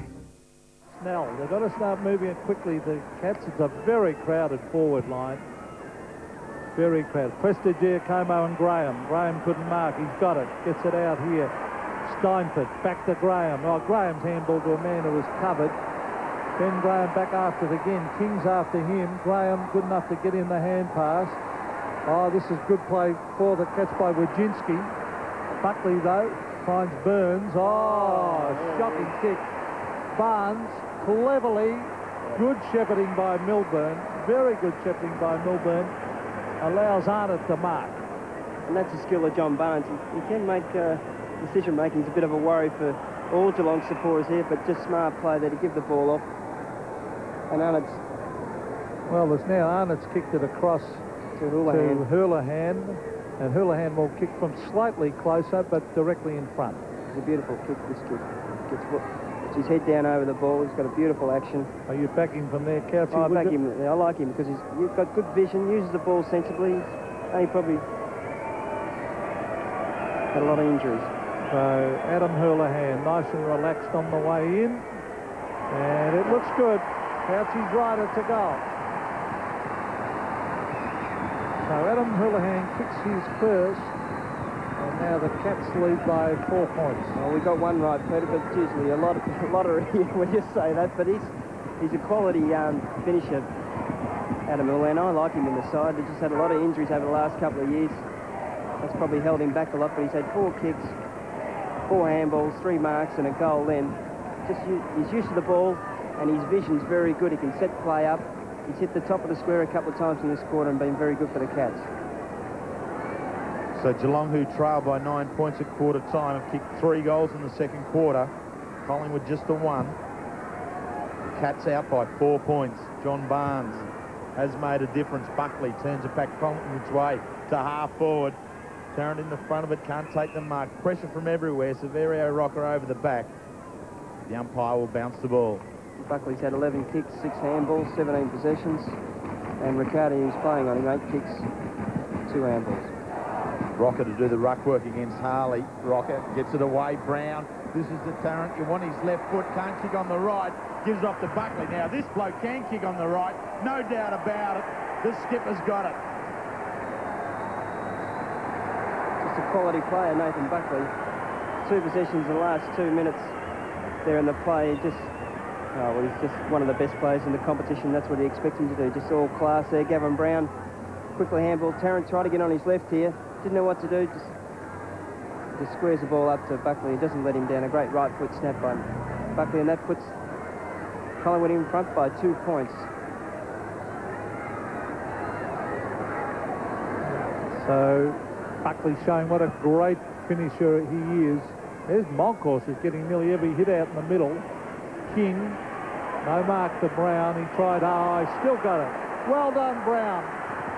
To Lockyer, who blazes away and has missed, but Gavin Brown worked very, very hard there at half foot. Mind you, I don't think the Geelong players worked all that hard. Well, Rahili should have been, as soon as that centre square is bounced, he should be in front of your man. That's just common knowledge.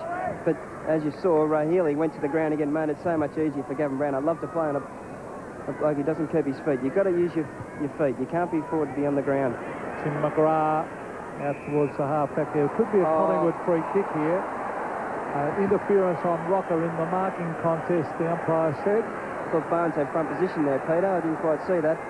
So Anthony Rocco drives to half forward. Is it a mark? Oh, yes, a Tarrant. Had his name written all over that one, and he's on the right side of the ground for a left footer. He's a quality player. Hasn't had much of the ball today, but in the last 2 weeks against Port Adelaide and St Kilda, he was very good. He kicked 5 goals against St Kilda.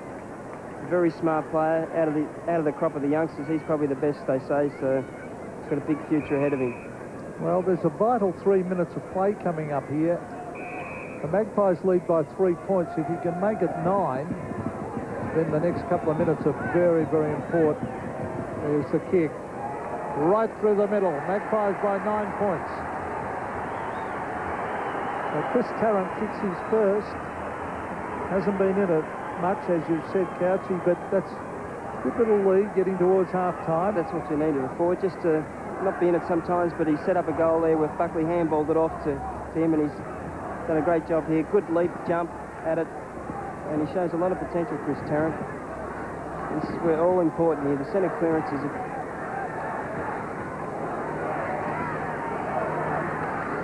Tony Shaw looks on. It's Chris Tarrant, one of the many youngsters in the Magpie lineup, does the job for him. He keeps his side 9 points up. That was the difference at quarter time.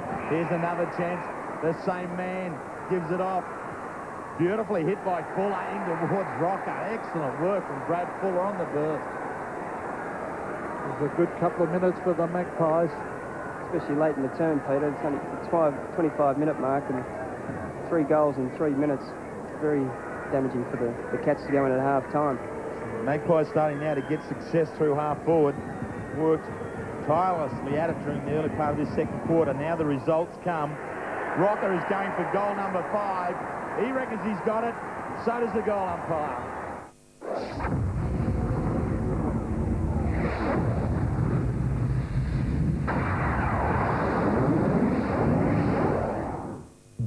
Someday, Bill Abernathy is dead. Who's Bill Abernathy? He lost a best friend. He's going to be a pallbearer. What? He never knew he had. I'm giving the eulogy. What? Now he's getting the courage Bill, you remember me? to get what he really wants. You had sex with the dead guy's mother? David Schwimmer, Do you want to get some coffee? He's picking up chicks. Gwyneth Paltrow and Toni Collette in the premiere. I should have warned you I was going in. The Pallbearer, Sunday 8:30 on 7. Shanonna, I've made you out a piatto recipe. Bravo, Gianni. Telstra's new easy rates, low flat rates by the minute or the half hour to every country in the world. It's the most delicious ever, Nonna. Like Italy. For a quick call, dial 0011 for 45 cents a minute. Or for a long chat, dial 0018 and save even more with an $11 half-hour block. Well, the second most delicious, huh? Allora mangi benissimo.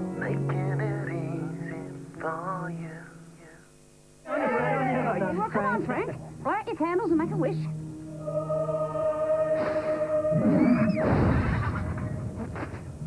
Crikey.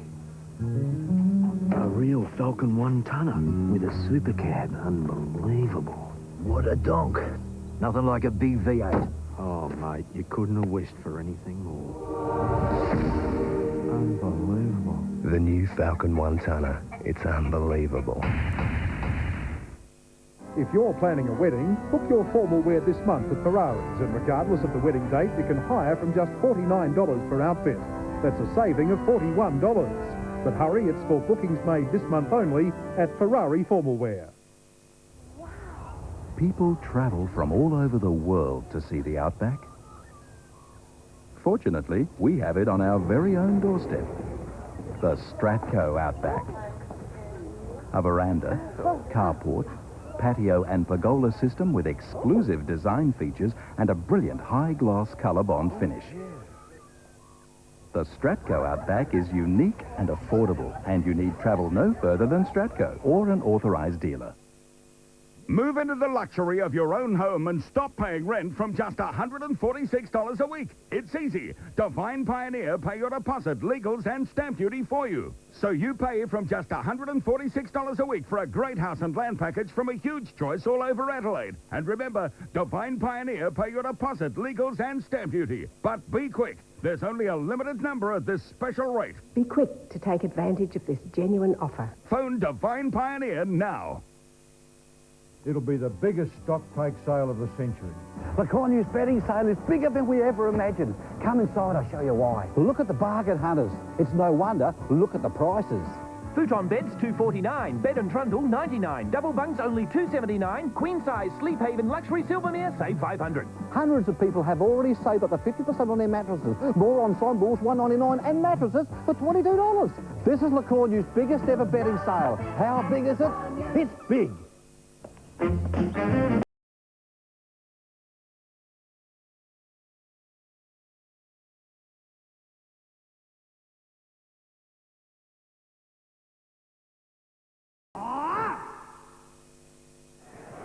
Brasso brings it back into half-back. Riccardi spoils with the left foot.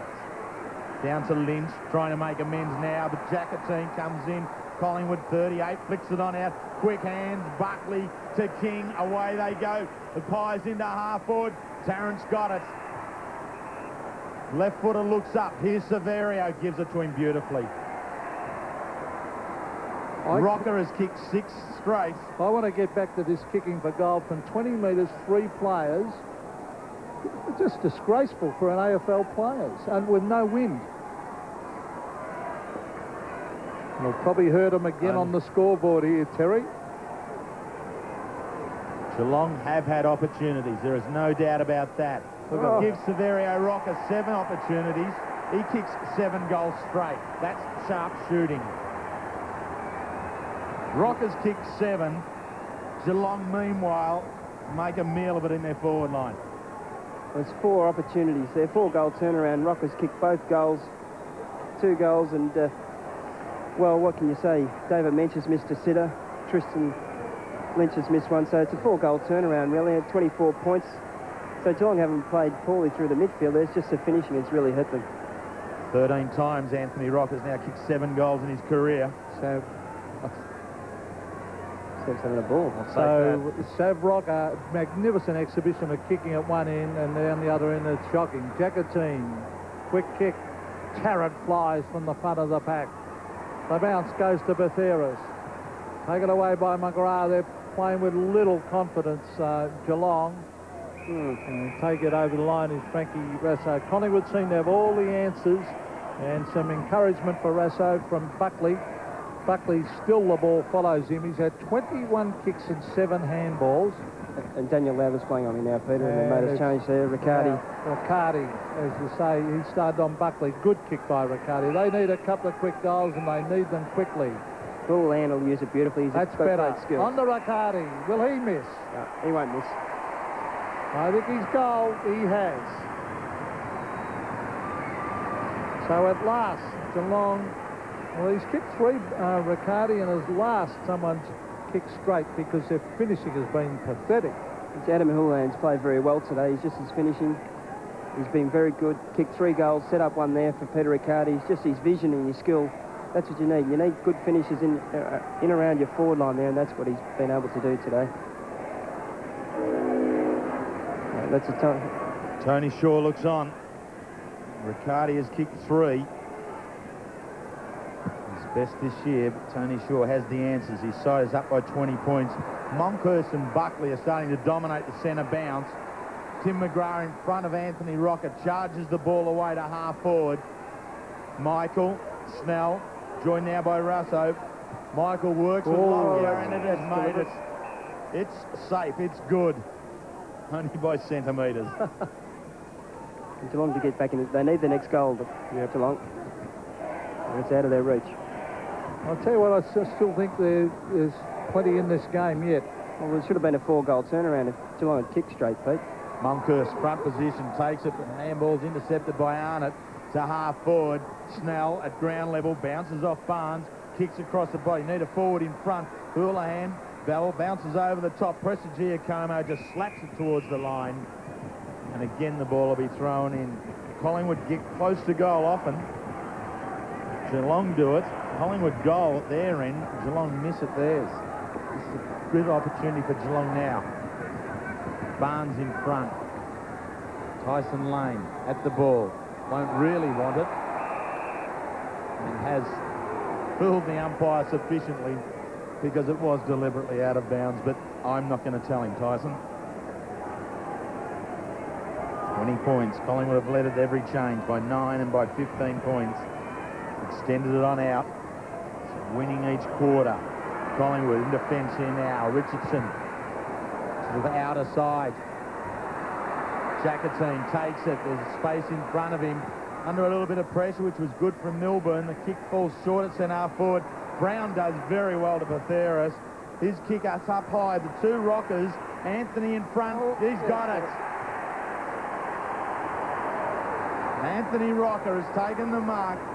Tim McGrath claiming he got a fist to it. Well, it wasn't strong enough, Bluey.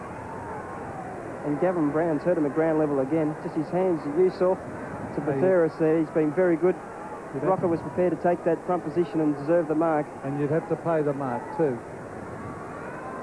Anthony Rocker. 1 goal, 1 against his name. Started the game in defence. He's been very good forward with his brother in the forward line. From right on 50. Tell you what, goal scoring in the backyard, the Rockers. There wasn't too many points kicked.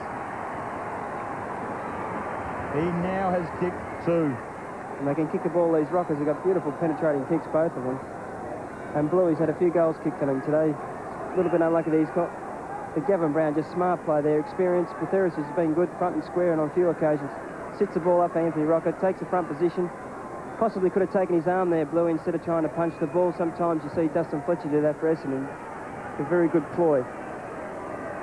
Again, Collingwood have the answers. Barnes. Centre of the ground, the Cats through Arnott.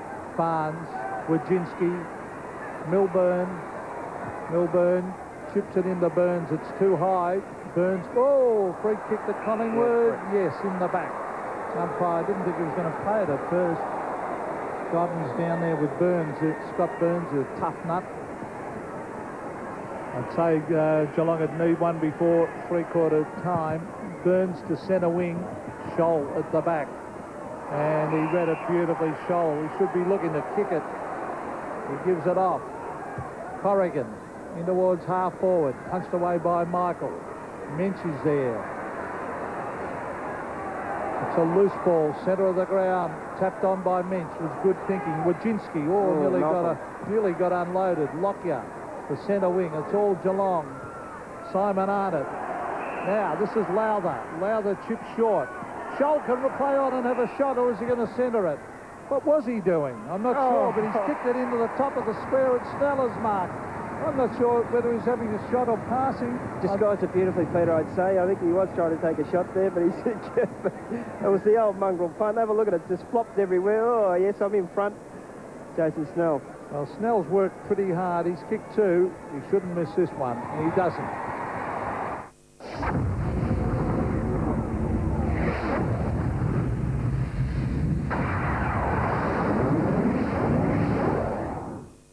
Tonight from Brisbane to Perth, we'll travel the width of the country to bring you 2 great games. Live from the Gabba at 7 o'clock, Brisbane and Hawthorn. Then from Subiaco, Fremantle and the Saints. Covering more ground than Burke and Wills tonight on 7.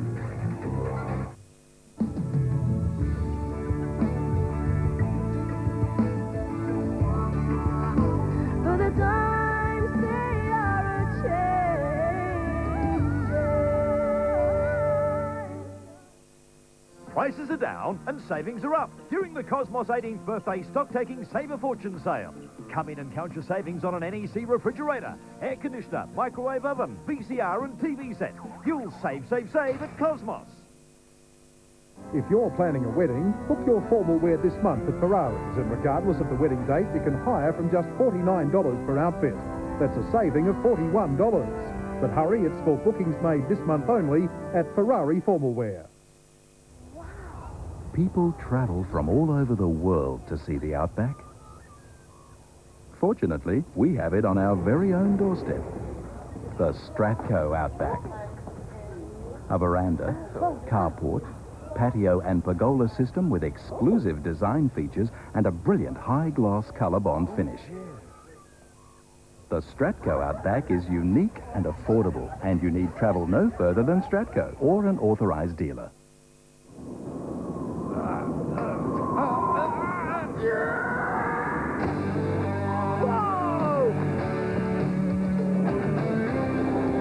Mount Theberton Snow and Ice, the place for all the winter action. And for a limited time, you can win one of 4 family passes to the all-new Disney on Ice Spectacular Toy Story at the Entertainment Centre from August 5th. Stop by for details. Mount Theberton Snow and Ice, skate, ski and toboggan.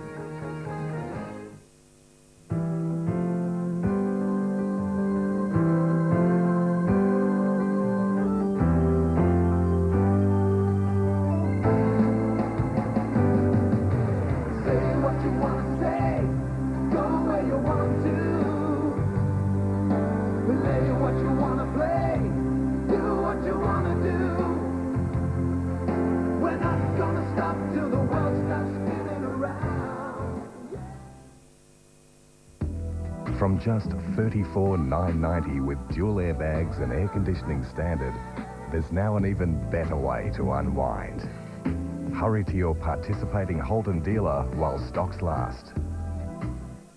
A leading Adelaide soccer and sporting warehouse is closing down. $300,000 worth of stock must be sold. Playing tops including Manchester United were $110, now just $30. Umbro fashion tops from $20 and polos from $25. Boots were up to $120, now from only $45. Inline skates were $2.99, some now reduced to $80. Plus, enter to win a trip for 2 to see Manchester United play the Socceroos in Sydney, courtesy of Phil Hoffman Travel, only while stocks last. 187 Rundle Street, City. Now the affair's over, it'll take just one little thing. Stop bumping me. Don't you push me. 7 and Mobile, Monday. Holding on here, 7 points. They lead Geelong by. Geelong to the outer side. Barnes couldn't take the mark. Arnott again. Stoneham too slow. Caught in the tackle. Gives Brown the chance. Handball's on the up, out towards Tucky. His first touch, not too bad one either, towards Anthony Rocker. Ball bounces, Hamish Simpson takes it well, then loses it. Severio Rocker over the top. It's a free kick. It's advantage for the Cats. Out of side. Christian Lynch. Don't hold him up this time, fella. He doesn't. Keeps the ball moving towards half forward. Doesn't quite reach Ben Graham. Back from Snell to Lynch again. Looks inboard. Towards Stoneham, he's got it.